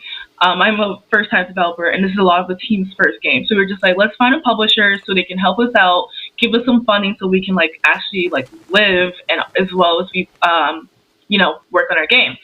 So we didn't end up finding one because a lot of people were just like, we're not going to do a visual novel. Like, we don't think you guys are profitable. Or they're like, oh, we don't really do narrative-driven games because there's not really a need for them right now. And I'm just like, that doesn't make sense. Oh, also, the one thing that publishers did not tell me, but I knew from the top, is that they were intimidated by our game because our game is full of people of color. And, like, it is right there in your face, like, dark-skinned people of color. And a lot of people were like, a lot of publishers were just like, that's too risky, or like, maybe they're a little racist. Like, it's just the gaming industry. So that was our biggest issue. We could not find a publisher. We could not find funding. Everyone turned down our game despite our fans and everyone else around us, like other devs being like, your game is awesome. We don't understand what the problem is. So to get over that hurdle, we just decided to self-publish and work on this game pretty much for free until the game comes out, which is really hard because, like, I feel like we deserve to get paid for the work that we're doing. Like, we're doing a lot of work. I'm putting, like, 30, 40 plus hours on Validate, but, like, obviously I'm the head dev. But, like, it's still, like, I deserve to get paid for my work because other people are getting paid for their work. Why can't I? Especially since, like, we are making a game that's, like, so important and, like, so many people love our game. Do you think that the sort of objections around publishing are specifically around telling stories around people of color and having images of people of color, or there's just not being able to relate to our stories?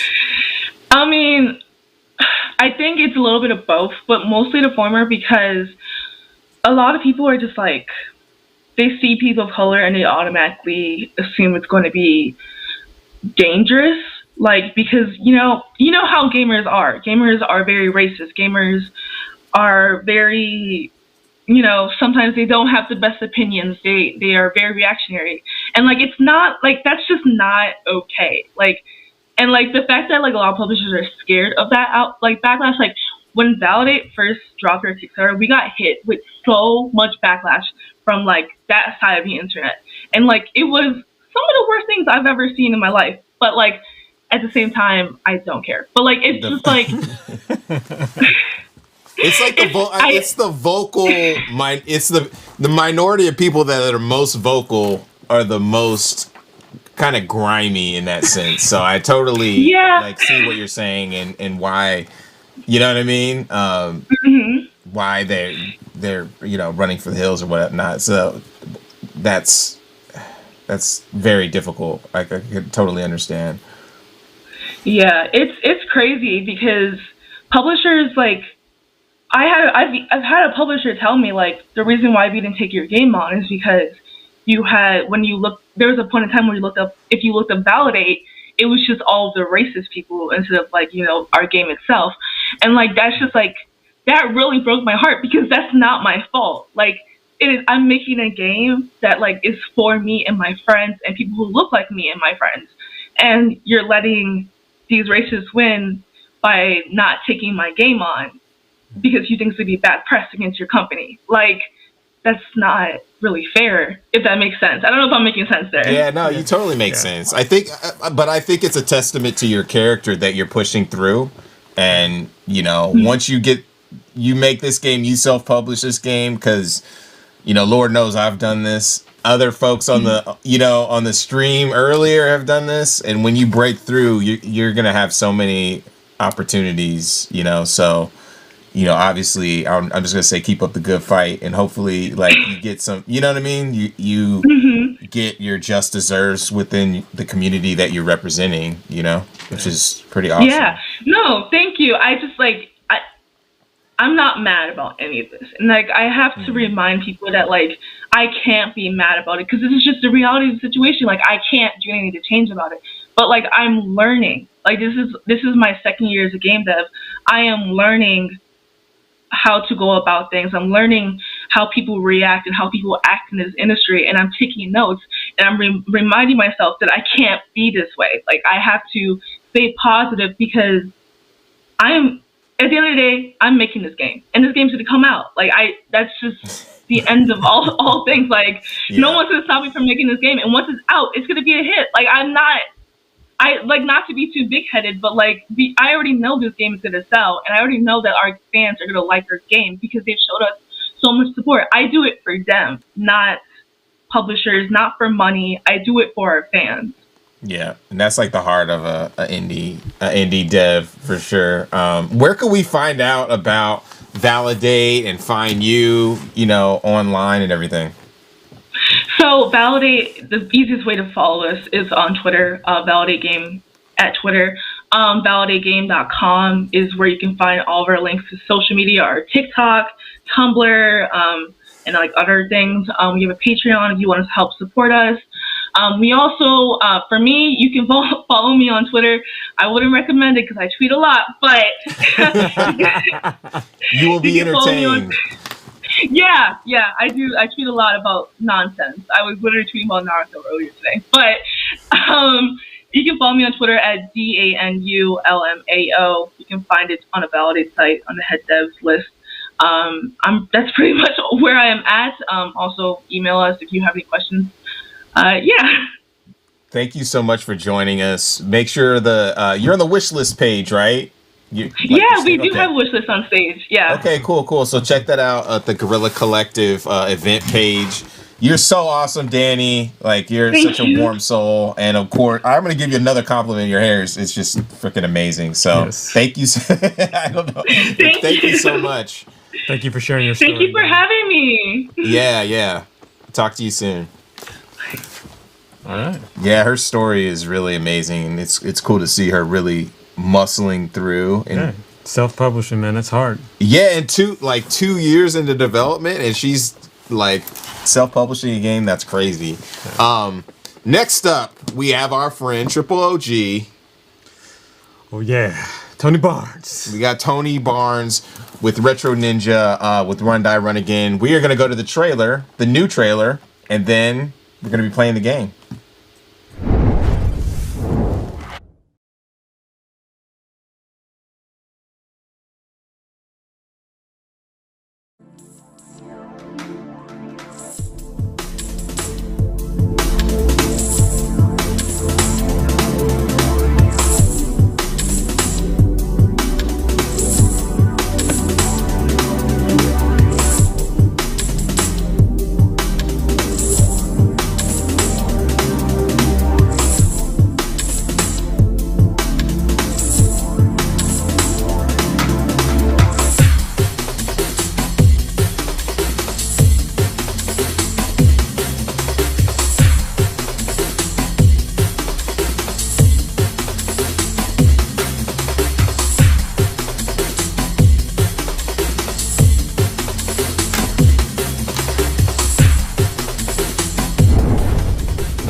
That was the latest trailer of Run Die Run Again.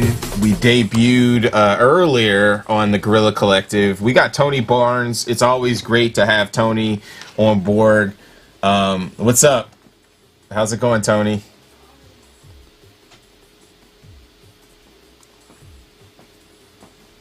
All right. Just 1 second. Can't hear me? Okay. Yeah, we can hear you now. Oh, I got you. How's it going? Okay. Yeah. I'm not going to hate that you didn't have the trailer audio, but that's all good. Everybody can find it on the interwebs and all that stuff. But you did have audio from the game, and I tend to write music at the same beats per minute, so it kind of worked out. Awesome. Yeah. Wait. So you did all the music too? I know your son was working on some of it, right? Yeah. I've done most of it. He's working on some music, and you'll hear some of it while playing in the background. And when people check out the audio from that trailer, they'll hear his voice. Okay, cool. We're gonna jump into it. Joel can maybe press the start button right quick. I'm not stressing, but I'm stressing. No, let's you see have how to stay. let's see how you play it. Pull up a chair, Joel. I'm calling our producer out. Yeah, so just pick a level real quick, and we're gonna run through it. Can you tell us where the game has gone since you first debuted it on the Guerrilla Collective? I'm trying to remember. That was last year. Let's see. A lot of, you should probably use the jump button. Yeah. I can see you already got 44 deaths. Unless you that was definitely me. Hit R or back button to start again. Anyway, it's been a revamp of the kind of art and whatnot. Been refining some stuff, and actually, you're killing me with this. The build that you're playing is probably at this point like 2 or 3 weeks old. So it's undergone a lot of changes even since it's built, but this is close enough. What are you playing on, by the way? I'm gonna jump in. Yeah, let him jump in. Love the struggle bus. Yeah. Let's see if Justin can do it. Killing me. That's why the bumpers I think we're gonna have to. Sorry, we have to restart. There you go. That's why the bumpers are jump. See, it works for you. Dash. No, that was close. Yeah. All right. I think Alfonso has some questions. Yes. So, we got. What was the refactoring you did for this game right now? Because I know that you said you were doing a bunch of refactoring when we talked to you last time. So, what were some of the elements you added? Some of the things you changed? There's so many things it's hard to actually focus on. But so some of the things that they're not really in this build, but different characters and whatnot. So I'm an old school gamer plus an old school game maker and all that fun stuff. So I'm implementing kind of a thing you remember Super Mario 2, the US version, where you had different characters. You had Luigi and Peach and Mario and all that. So each character in RDRA, they're kind of like American Ninja Warrior. They're kind of like personalities, and so they each have their own different set. One has a triple jump but no dash. Another one has 2 dashes and 1 jump, or time slow or something like that. So that's the kind of stuff I've been working on. Besides kind of refining the art and whatnot, because I don't think it looked like this the last time you guys showed it or saw it. And all of these levels are handcrafted. Nothing's procedural or roguelike or whatever. So, and it's just me. So you're building everything, all the elements yourself from scratch. Yeah.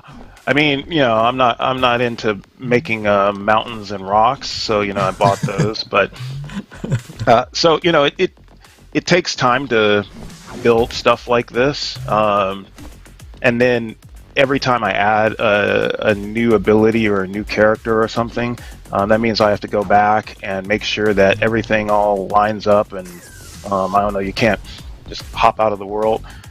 That was the first time I played that level. Let's get to the next one. Killing me. That's like almost the easiest level that I have I done started right in now. the middle. I started in the. Oh well, that one. Yeah, Let's go to long jump haul to it. is long haul is easy. Long haul doesn't have any place for you to fall. It just has you timing. I really dig this one quite a bit. But yeah, I mean, like, I just wanted to make a game where I could run through these like kind of one things. I'm a big fan of Respawn's work. I'm a big fan of Destiny, and so I'm running around. And I'm like, it would be great to run around in these environments, but not be shooting anyone. It's not that I don't like the shooty shoot, because I do. That's why I play those games. But I just wanted to like run around killing me. I just kind of wanted to run around and kind of parkour and whatnot off of it. And then I'm also a fan of platformers and whatnot, like and even some hardcore, like Super Meat Boy and Celeste and whatnot. So I was like, well, why don't I try making a first-person Super Meat Boy that looks kind of like Destiny or Titanfall. So still working on it. But, what were the inspiration for some of the elements in the game? Oh yeah, that's what I was saying. Like,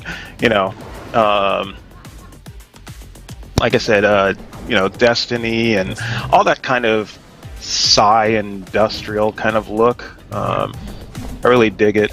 I also, coming from the old school, I really like. I used to love playing games just to see what the next level was. Like, is it the snow level? Is it the lava level or whatever? What's the new thing and what's the new gimmick? And so it's got a lot of those inspirations, old school platformers, and you're killing me. And the soundtrack. And for the sort of all of the audio in the game, you said you did most of it. You said your son did something's helping you with it, but that doesn't seem like like you're doing everything for the game. Like, how is that? How are you managing that time to do like the music, the visuals, the programming? Like that's a Herculean effort. Yeah, but I mean, like, you can pull back while you're jumping too. Yeah. Okay, you have like a lot of control. Like, okay, good luck.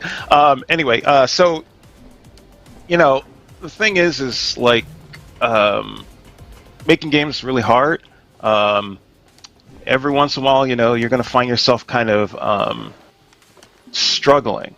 Really, like, you wake up and you're like, oh, yeah, well, there's that.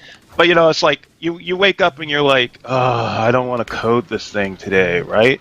Yeah. So if you're kind of multidisciplinary like me, then you go, I'm not having a fun code day. I'm not having a fun art day. I'm gonna, I'm gonna pop up in FL Studio and I'm gonna, throw on a beat today. As a matter of fact, this beat is not me. This beat is my son, Eddie B on the mic. So, did he do the rap? There was one that had a rap in it. Did he do that? Yeah. So, I was slapping together that trailer, and he was like, "Oh, check it! I got these lyrics and this hook. Do with it whatever you want." And I was like, "Oh, you know what?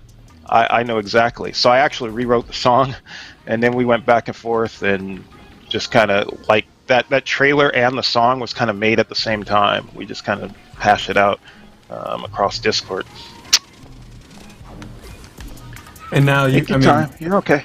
You basically also started your own studio and then and did all of this stuff together. Are you going to expand the number of people that are going to be working on the game, or are you just going to continue to do all of the development yourself? RDRA is kind of like except for like my son, and I'm getting a little bit of help on adding a bunch of really cool stuff that will be shown on the like I said, the kind of character stuff. Killing me. But yeah, RDRA is basically solo. Right now, I'm kind of partnering with like my sons, because I have two sets of twins and they all kind of have talent. So just kind of utilizing them as if we're I don't know the ball. What do your sons do? Or the weigh-ins besides music and such? Let's see. So my son William does music and production and raps, and he also does some art. So I have to get him on some logos and stuff. My son Liam, big game player. He's my play tester, and he also does music, which we'll see about getting in there. My son Logan actually acts and does voiceover, so probably pull some of that. And my other son, Alan, does some programming and stuff that he doesn't want to admit to, but we're still trying to get him hilarious. into Unity and help out. Awesome. As far as other games, because I have 3 on the go. You have 3 other games in the pipeline right now? No, not 3 other games. 3 total. So it's like RDRA. You can when you die. I mean, like you could go to a different level. But anyway. Yeah, I think. Let's roll to another level in a second. I'm trying to remember what was it? F1 on the keyboard will take you back to the menu. Okay. But yeah, I've got other things, and again, it's long haul is to get used to just moving and timing. Also, there's little things in this. So, like jumping will make you move faster, but it's not what's called bee hopping or bunny hopping like in most first-person platformers, because I find bunny hopping is a tough thing for the average person to do, especially on a controller, and it's not really fun to watch. Like at least this, is watchable, but bee hopping means you have to like kind of go rotating back and forth and all this. Yeah. So I put in a lot of stuff to kind of make you a superhero once you start figuring them out, but not force you. Anyway. The game feels very, very fluid, and it's very addictive. I mean, that's good to hear. I like the way that as you're moving, it kind of it floats a little bit to the left and to the right. What other mechanics are you adding to the game?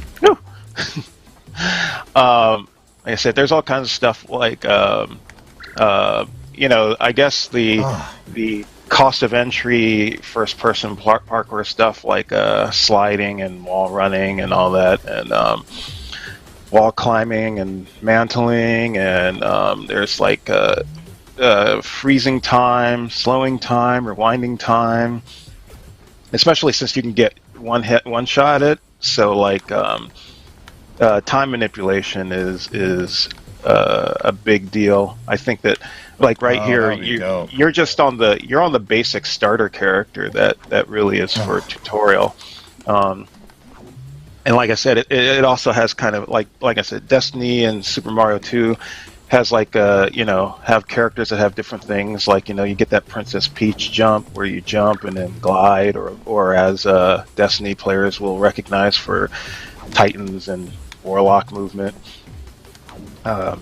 So it's a lot of different little combinations of movement abilities, because the game, I think of it as a race game, and I really think of your characters as like cars, It feels like that for sure.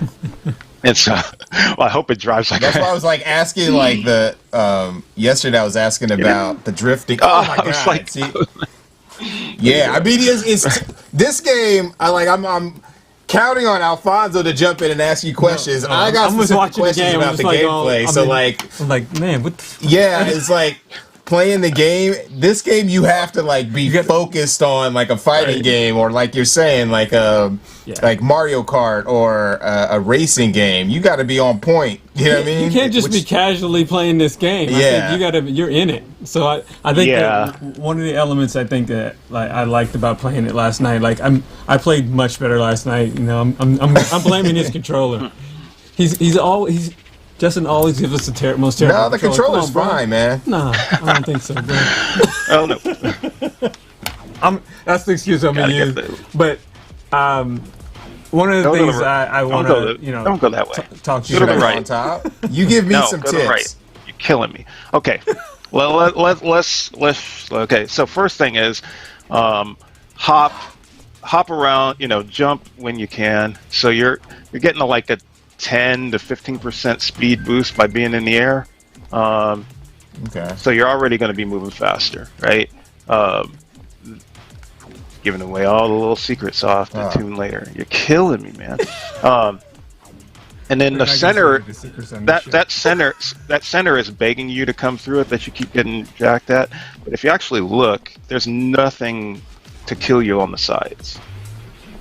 So that's kind of the thing. Like a lot of this is feeling this pressure and everything to run, but then once you kind of get in the groove, you can take some time and look around the environment and figure out that there's other little shortcuts and things that you can do. Okay, I got you. That's dope. Yeah. So, and really, for me, when I started this thing, and kind of the name is, it's all a metaphor for kind of how I feel about like working in the game industry and whatnot. It's like you wake up and you're all enthused about making these games and working for somebody else and all this stuff, and then when it's done, either you get praise and love, or you get the hate, because the internet's good for that. But you just kind of wake up and do it all over again, over and over again. Somebody likes your work, somebody doesn't like your work. It almost gets to a point where it doesn't matter. You're just running and dying and running again. You said you're doing 3 titles. You're doing all the work on these titles, and obviously your sons are helping you. Are you self-funding all 3 titles as well? I am self-funding 2 out of the 3. Okay. RDRA has a little bit of investment that will probably be announced later. And that's part of kind of the revamp that's been going on. Also, was like, oh, okay, well, now I can actually kind of do what I really wanted to do. Nice. With that extra cash. Oh my God! I'm sorry. I'm sorry for making this so hard. No. Yeah. Get dash. Yes. All right, that's a perfect place to stop. So you. But yeah, the game is really fun. It is definitely there is definitely a learning curve to trying to figure out all of the ways to move and the way that your character moves. Like it's going to be dope to see all of the additional maneuvers that are added to the game, and I'm going to keep playing it till I understand how the level makeup is done. Yeah, I kind of wish you had shown Slow Road, but yeah, like just because Slow Road also has a nice big billboard for you. Oh, sweet. Yeah, we'll show it again. We'll stream it again. But thank you so much for joining us. Where can we find you and find out more about the game? RetroNinja.com. You can find all kinds of info. Retro Ninja's on Steam. Retro Ninja 5 on Twitter, and Retro Ninja Games on Facebook. I'm on IG, but I'm really horrible at updating that. So, but I mean, like if you get at me on anything, I'm there, and I'll probably respond. Even to the haters, you'll make me greater. It's okay. That was a dope. You dropping bars. Thank you so much for joining us. We look forward to everything you do. Thanks for having me, man. For sure, always. Thanks, Tony. We're gonna go to a very, very short break, and then we're gonna come back with Evan Washington from Interrobang Entertainment. Stay tuned.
And we're back.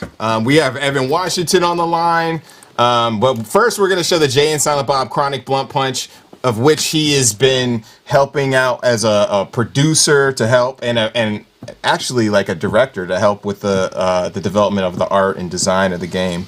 So let's check out the trailer.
That was a Chronic Blunt Punch trailer. We have Evan on the line.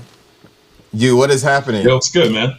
This is like my this is like my brother. So your bedroom's all extra crispy. You know what I mean? You're looking all extra crispy. Dude, I saw the stream. I saw how y'all looked. I changed like 3 times. I was like, damn, that jacket's clean. My man over here has got the blue long sleeve. I was like, I gotta try. Do you see that? He's the sultan of fashion. Like. When I went over his house, he made me want to step my shoe game up. I'm serious, for the first time. And that was like, so we actually went to junior college together back in the day. Then we also went to the Art Institute. Wow. And then we started a game studio, basically, like in 2009. Yeah. So we've been rocking it since then. But I wanted to bring you on because you have such a wealth of knowledge in the industry. You've done mobile, you've done game testing. You have been working at Sony in the motion capture and scanning department, and you've been, helping with producing the Interrobang game. So I kind of want to go into like your history and talk about that a little bit, and then get into Chronic Blunt Punch. Like, how did you get into game development? Kind of by chance. So when I met you in junior college, I originally wanted just to go to school for graphic design. And after being at Mesa, just community college for like maybe like 2 years, I was just like, I don't know if this is what I want to do. And they just so happened to open up the Art Institute like in my neighborhood. Did a tour and found out they did game design. And I was like, what? Like, you can go to school for this? So decided to kind of take a chance and hit on that. And then graduated, got into QA for a little bit. Kind of always kept in contact with you. Found out you were doing indie stuff, and I was like, I'm gonna try to go this route while I do this QA stuff, and have just kind of been bouncing back and forth from there. Made some connections, and got myself an interview at Sony doing contract work for, like you said, motion capture stuff, and just being at it ever since.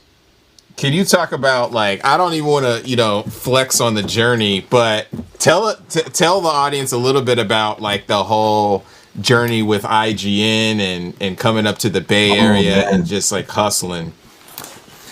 So it's definitely been a crazy journey with Interrobang, and just to maybe even go back further, like the first game that we ever worked on was a mobile game, and we used to do that just from Justin's apartment. I remember we were doing flyers for Shinobi Ninja. I know you remember that, Justin. Yes. And flyers. Somehow, we were doing flyers. Our first game was basically this a mobile game. It was a beat 'em up based off a band called Shinobi Ninja. And we were like making their game. We did flyers for some of their events. So we were like really, really, really hustling. But at some point, we managed to get an interview with the IGN Indie Open House, which I think even started from a Nexon contest that we tried to enter. Yeah, it was a Nexon contest. It was, and that was like another indie event. Somehow that landed us, I think, an interview with IGN. and we ended up moving, kind of putting our lives all on hold for I think about what, like 9 months, just For me, it's grinding been 10 on. years. Yeah, it's used for 10 years.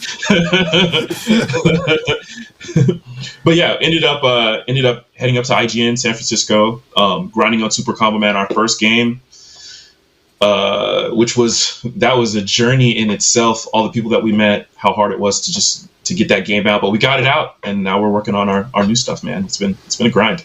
Yeah, it's been a crazy journey.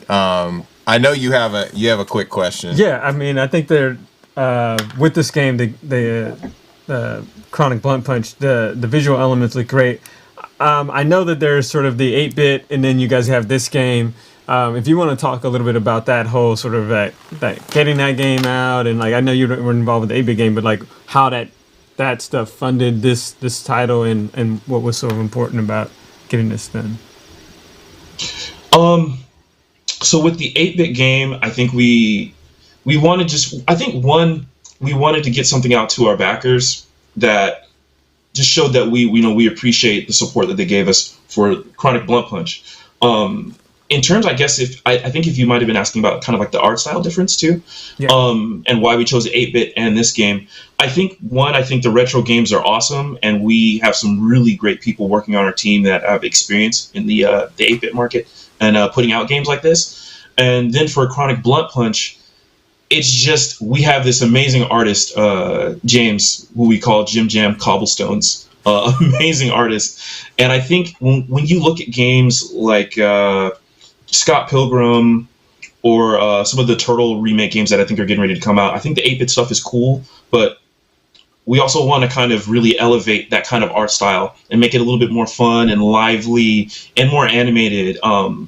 And I feel like you don't see that as much. I feel like the 8-bit stuff is kind of what's popular. So going in this other direction with Chronic Blunt Punch, I'm like moving my hands and stuff. I'm sorry, I look crazy, but I think it just looks great, and it's fun to work on, and I think that's just kind of what we wanted to visualize with. Can you talk quickly kind of about your role and working with the external artists and such, because it's all hand, a lot of it's like digitally hand drawn, and it's a lot of work. So basically my role currently is just facilitating feedback from our main artist to the animation team, and then making sure they're communicating correctly. Typical producer work. It's interesting to do, having when you start off as an artist, like a contract artist, and you're working with producers, going to working as a producer. I now feel for every producer I've ever worked with in the industry, and I'm just like, I'm so sorry. I'm so sorry I gave you a hard time. Right? Like, now I know how they feel, but it's a lot of fun. But yeah, I basically just kind of curate all the feedback, make sure that whatever James draws, the animators, they understand and they get what's going on. So that's kind of my role. I also help with a lot of the combat, and making sure that is tight as well. So if James draws an uppercut in a particular way, I have to make sure that in game it represents how he sees it. So there's a lot. One of the things that we really connected on in college was fighting games. Like, he would beat my ass, sure. And then we would go back and forth with like Street Fighter 3, CVS 2, Marvel vs. Capcom, Tekken, like all the games we had played. So that's what our games are typically about. And Evan really helps to facilitate like how the combat mechanics and the combat works actually in the game. When you have these fluid animations, sometimes we have to cut frames, sometimes we have to make the character move further, and we have this whole system. So like, it's just a lot that we have to work on, And you'll see that in the game too. I think when it releases, we're always, I want to call them happy accidents, but like, you'll find situations where combos happen, or I can combo this, or this works, this juggles, this does a hard knockdown. It's a lot of fun stuff like that. And like Justin said, that all kind of comes back from our experience in college, just playing fighting games and, not doing homework when we should have. Yeah. So where can we find out more about you in Terror? It sounds weird that I'm even saying this, but like... So yeah, you can find all of the updates on the game on Interrobang ENT on Twitter. I think it's the same on IG as well, and I believe on Facebook. And you can find me on IG mostly as Dub Mobile. I'm usually just posting shoes and drawings. And you can find me on Twitter as well. Same name, Dub Mobile. What? No TikTok? No TikTok. I just downloaded TikTok and I can't. Okay. I can't either. You know what I mean? But thank you so much for joining us, Evan. For sure, man. It's awesome. We got to talk a little bit longer about our journey next time. No, definitely, man. And I just appreciate this whole Black Voices in Gaming avenue. It's cool to see everybody's stories and struggles and where they've come from and where they're going. It's awesome. I appreciate it. For sure. Absolutely. Thanks, man. We'll talk to you later. For sure. Yeah, it's cool to like kind of have a legacy of folks that you're grinding with and working with, and that are like legit, like feel like your brothers through this journey. Yeah, you have a ton of industry contacts, and working with Humble, you've gotten all these titles, that funding, and it's been really important and really helpful to this community of people. For sure. So next up, we have Graham Reed, Graham of Legend, and we're going to be showing his game Super Space Club. Let's roll the trailer right now.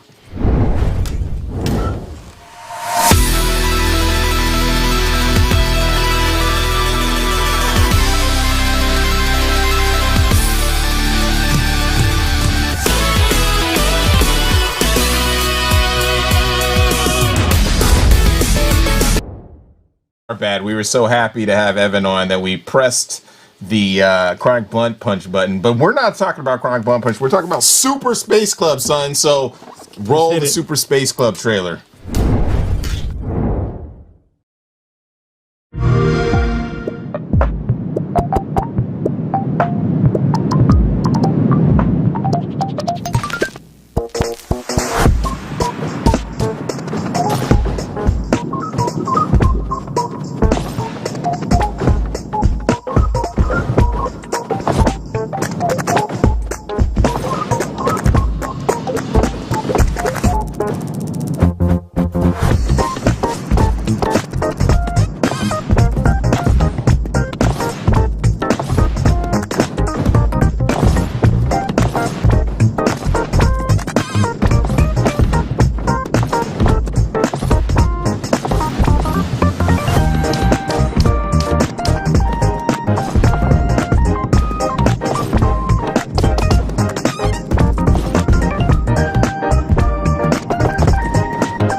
Was the trailer from Super Space Club, Graham of Legend. We have Graham on the line. What is happening? Yo, I got very excited to see I was making a Jay and Silent Bob game. I know, right? Like that is totally our bad. I'm blaming the producers on that one.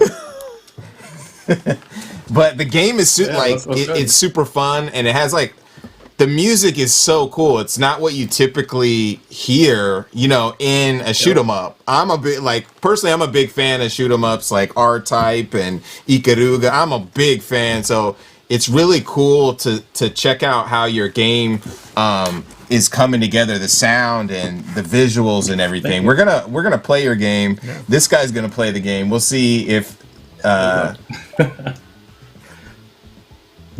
we'll see how everything rocks out. So can you tell everybody about your studio and how you got started? So my studio is just me. I'm Graham of Legend. And I'm a Jamaican born and raised game developer now living in New York. Right now on the game is just me, doing all of the game design, the visuals, everything, except the sound design, which is done by these two really talented guys that go by Fat Bart. And I'm also just kind of working part-time on games, which is it's a challenge, but it's fun. Yeah, so you're working part-time like on this game or other side games? Part-time on this game. Oh, okay. How did this game come about? My day job is at Snapchat, so I'm I'm just trying to work after hours on this. Really? You work at Snapchat? Yeah. Yeah. How is that? I'm curious. It's alright. No, it's good. It's fun. I honestly, it's a fun job. I really enjoy the people I work with, especially. They're the reason I've been here for so long. But yeah, my passion is in making games, and that's why I'm here, trying to make Super Space Club and trying to make it just a pleasure for you guys to play. When did you start Super Space Club? Technically, I started back in. When did Spider-Man Into the Spider-Verse come out? That's one of my biggest inspirations, like visually for the game. Oh, I think like back in December 2018, Yeah, maybe. I see that. But I've only worked maybe like 300 hours or so on the game, so not that long. Like I could have made this in like 6 months or something. I don't know, but obviously with this work and then COVID and then Black people being mistreated, like it's been hard. It's been hard to actually just sit down and focus and just make it, you know. But yeah, it's been a little passion project of mine. Can you talk about, because you kind of snuck that one in there? Can you talk a little bit about the hardships of, you know, like just like you were saying with the you know, George Floyd situation, the protests and the unrest and your development in the game?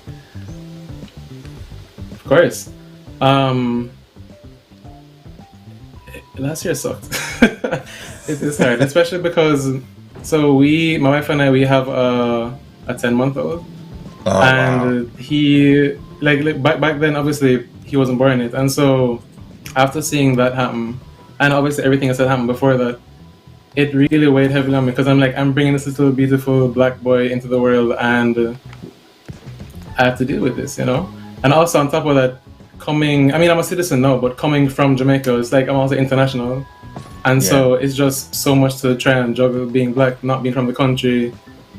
It's just a lot. But thankfully people are waking up. And also I have a very strong supportive network of not just Black people, but just of a lot of different friends from all walks of life. And I think that really helps a lot when you see them especially actually trying to help and support the cause and learn and educate other people. Like it's been hard, but we're here. we're making it one day at a time. How does life as a developer differ from, you know, the States, from where you're originally from? So in Jamaica I would say it's a budding up and coming scene, and I think that's mostly because there's like the lack of education and lack of resources in Jamaica to actually become a game developer. Which, I mean, now we have the internet and Unity and all these tools that just make it easy, like YouTube University, shout out. But I think it's just a matter of education and time. Like, I think you're going to see more games from Jamaicans in Jamaica coming up, and it's going to be a wave. I'm excited. It's really interesting. Right now sorry, I was just saying. Right now, it's still up and coming for sure. That's cool. Yeah, it's so interesting. Like, you know, working with the Humble Black Game Developer Fund, we're talking with a lot of folks from Africa, and it feels very similar in the sense that like it's up and coming, it's budding. You know, like there's so many different ideas coming from these various places that we don't initially even know exist. You know what I mean? So it's awesome to hear that, you know, about Jamaica. Could you tell us a little bit about the gameplay mechanics and what to look forward to in Super Space Club? Sure. So essentially, it's like asteroids, but if instead of trying to, the goal of the game was to actually blow up all the asteroids, it's trying to defend the galaxy from all these different enemies that you're seeing. And what I think is cool about it is that every time you shoot, I don't know if you realize this, but every time you shoot, you lose your energy. Yeah. And so it's all about maintaining your energy as well as trying to, as well as trying to not get killed, exactly. If stay on the screen for a second. So if you look, you right now you can choose your weapon, but also you're going to be able to choose between different characters, which unlock abilities, and then you also will have different ships, so that will kind of determine your weight and how much energy you actually have. So more on that to come. But yeah, so it's and also cool. there will be missions for you to do. So it's going to be a lot more in depth than what you're seeing right now. Not a problem. But This is good though. I think the meat and potatoes of the game is just actually flying around and just trying to drift and space dogfight. Yeah, it's the gameplay it flows really, really well. I love the controls, the thrust on the game. I really like the giant weapon. It's my favorite because I can like. Alfonso's son is actually making a shooter too, and it's vector based, so it's cool to see this. You may have to connect you guys so you can get some pointers. I'm down. What are some of your inspirations? I know you said like asteroids, right? But like, are there certain like shoot 'em ups that you just love? So probably even more so than Asteroids is a game that was made by Vlambeer called Luftrausers. Oh, okay. I think I took a lot of my inspiration from that, just in terms of the whole world always looping, instead of just you rotating around the world like Asteroids did. Yeah, I think that's probably my biggest one, I would say. And also Jetpack Joyride, just because me and my friend, we spent hours upon hours just playing that game. And I love how quick you can just get into it and just cycle through. And that's as you can see, like when you die, it just brings you right back into the loop again. Just right back in. Yeah. And then of course I said visually, like Spider-Man Into the Spider-Verse really inspired me, because before it was all black and white, and then I watched that movie and I was like, no, I can't do this. I need to make it vibrant, make it colorful. It has to just evoke emotions and just be a vibe, you know. The vibe, like the really, audio, you know, Hyperdot. Everyone tells me what happened. I never played it. Oh, you gotta check out Hyperdot because it's not the same, but it's like it has the vibe. Like I just want to chill, play this. There's consequences, and you're a little bit stressed out, but it's equalized by the vibe that you have from like the beautiful colors, shapes, and the soundscape. You know. Yeah. The music to me was very important too, because there's so many bullet hell games, and I wasn't trying to make like this chaotic, hectic, like rock music, EDM kind of vibe. It was just more to be like, the game is still difficult, as you can see. It's not easy, but I wanted it to feel, it's like a chill thrill, you know. It's like you're enjoying it while you're losing. That's cool. Yeah, and while you're getting better too, because eventually you just get better over time. Oh no, go ahead. No, I was just saying you get better over time as you learn like the different enemy behaviors and all that. Yeah, that's cool. I really like the play. It's really smooth. Yeah, I was gonna say like the like you were saying, most bullet hell shooters are like heavy metal, like Japanese based synth heavy metal, and you're like, you know what I mean? Yeah. Like Raiden Trad or Raiden and Darius and all those like games. But it's definitely a breath of fresh air. So when are you? Do you have a release date yet? No. Okay. It's coming out this year. I have an idea of when I want it to come out, but again, I think just because of the nature of how I'm making this, like after hours, after my day job, I don't want to put like a hard date on it and have to push it, because there's no rush for me to actually do that. But this year for sure, because I don't want to miss this year. That totally makes sense. Do you have idea of like what your follow-up is going to be already? Yeah, I mean, I have ideas for sequels to this, and then I also have just ideas for a ton of other games. But definitely something that I can make in a very quick time, because I don't want to spend this long on another game unless it's going to be like a group effort. That makes sense. How long did you say you've been working on this? So in terms of years, like about 3 years, but in terms of time, I would say like 4.5 months. Yeah. Oh, okay. That totally makes sense. That's pretty amazing.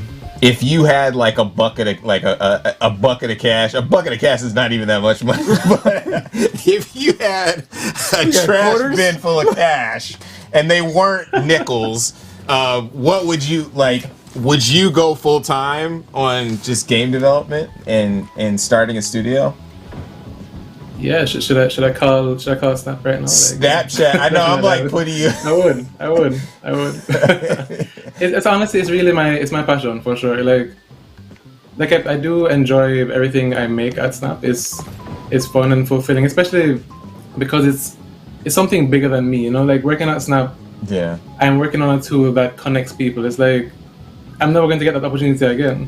But with that said, seeing people get enjoyment and fulfillment from video games, and like from my game specifically, it makes me feel like how I felt as a kid. And games have taken me through my whole life. Really, like I've been playing games as long as I can remember, and so I want to now give that experience to other people, just of all ages.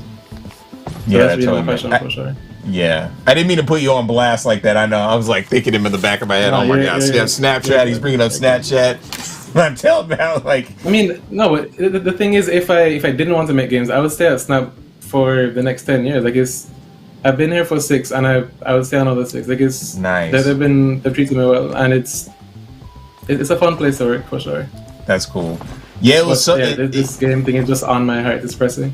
Yeah, I was gonna say it's really cool to see like you are part of the freshman class, the 2021 Black Voices in Gaming freshman class, which came together so organically, and it was so quick. Yeah, it was just like it was super quick. Like, hey, let's jump in, let's do this illustration, and Neil's like putting it together, and then I put it together, and everybody just jumped in. Like, what kind of feedback did you personally get from that? In terms of what? In terms of like being in the freshman class and then people responding to it. Gotcha. I mean, purely positive feedback. I remember when I shared it in like my internal circles, people were like, "Wow, there's a lot of Black people making games. We didn't know." And it's like it's good. I think it's good to put us together and elevate us onto this platform because like no one else is doing that, you know. And it's really nice to see because I'd have never known about a lot of these games unless I was a part of this, or unless even if I wasn't a part of this, unless you guys put it together, I would have known about a lot of them, you know. And I think especially now, like people are, and it's just really nice to see people of different cultural backgrounds, people from different parts of the world, or different genders and all that stuff. It's really nice to see all of that coming together in the game space, and it's nice to see Black people making games, making cool games. It's a good feeling for sure. Yeah, it's very awesome to like even on the Discord server. Very well. Oh, go ahead. Sorry. No, I was saying people have been responding to it very, very well. Yeah. That's cool. Yeah, it like even on the Discord server, like I'll go in there at some point, and then all of a sudden it's just blown up with all these like really cool ideas and trailers, and you know what I mean, like tactics. It's like a community. It's really dope. So I guess is he doing okay? How would you rate this dude? I'm putting him on the spot because Tony was one thing you're killing us. He was like, "Oh, you're killing me! You're killing me!" He was like really shitting on me earlier. You know what I mean? So I know that you're like sometimes it's cringeworthy. What are your thoughts on Alfonso's gameplay? So I think Tony just wanted you to do well. You know, he was trying to make you better. But for me, if you're enjoying it, then I'm happy. Like, yeah, like even if you're trash, if you're having fun, then that's all I care about. But one thing you're not doing is every time you kill enemies, they have these bits that come out, and you're supposed to collect them to get a higher score. But you're just running, which I mean is fine too, as long as you're enjoying it. Like I said, that's the main my main goal. You gotta get those nuggets, man. I should be collecting. There you go. You see, I'm like they're magnetic, so they come towards you. But also, no, I was gonna say don't die, but it's too late. He said no. You got canceled, son. I think this is. He's putting the controller down, but I will be playing later, and I'm going to be killing it. Trash. Next time you're going to be in the interview seat, and I'm going to be sitting here like this, and then I'm going to have you on, and I'm going to have Tony on, and I'm just going to have Tony chastising me It's going to be amazing. No, here's what we do. Get Tony to play this, and then let's see how he does there. Yeah. Oh, We should have you switch games. Crossover. That's it. I'm totally down with that. That is so good. I love it. So where can we find you? Where can we find out more about Super Space Club? Sorry, I have no idea what's happening with my camera. It's just weird. Has it been happening this whole it's time? flickering a little bit. Jeez, I'm sorry. I don't know. But where can you find me? You can find me all over the internet at Graham of Legend. And then you can find... Oh, there it is. Boom. And then you can find Super Space Club at Super Space Club or at superspaceclub.com. Awesome. Thank you so much for joining us and sharing your game. Thanks for having me. This was dope. For sure. That was Graham of Legend, Super Space Club. You were... I can't even front, though. Like, I would probably have struggled as well. But you were killing it. You're making things happen, and the way that the game is formulated... I love the gameplay.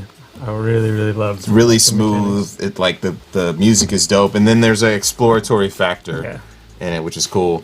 Well, that closes out Black Voice in Gaming for Guerrilla Collective 2. Shout out to our broadcasting partners, Twitch, GameSpot, Valve, and IGN. You guys are so amazing. Shout out to our sponsors, PlayStation, Humble Games, Razer, Raw Fury, and Xbox. Raw Fury helped us get this series started, which was really amazing. And all of these guys, if it wasn't for them, it wouldn't be possible. Shout out to Steam.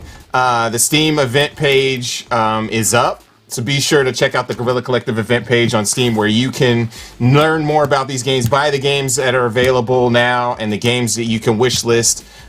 Wish lists help, so make sure to do that. Special shout out to Wilmer Sound, the mix team, of course, AV Society. We got Ryan behind the boards. We got Joel over in the corner taking Shout out tweets. to Gameheads. What? Shout out to Gameheads. Shout out to Gameheads. Make sure to support Gameheads. Where can we find Gameheads? You can go ahead to gameheadsoakland.org. And if you're a student of color and you're interested in game development, you can apply. And if you're a game developer and you want to help out, that is also a possibility. Yeah, we love having mentors, so we have a ton of industry mentors, but we can always use more. For sure. This closes out the mix. Guerrilla Collective, Game Dev Direct, Black Voices in Gaming. We will see you soon. More Black Voices in Gaming, coming up in the future. Be sure to tune in next Saturday at 8 a.m., 5 p.m. CEST, where the Guerrilla Collective Gaming greatness will continue, along with the spotlight on uplifting and thoughtful indie games and wholesome direct. I'm your host, Justin Woodward, and I am here with Alfonso Hooker. The co-host. Peace. Peace. We're out.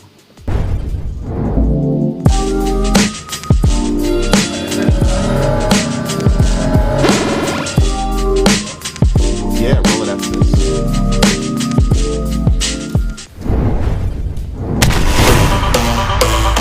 On the script.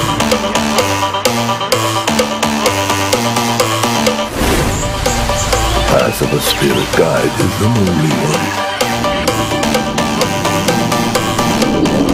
Welcome to the grid. Just tell me what I gotta do. Defeat new enemies.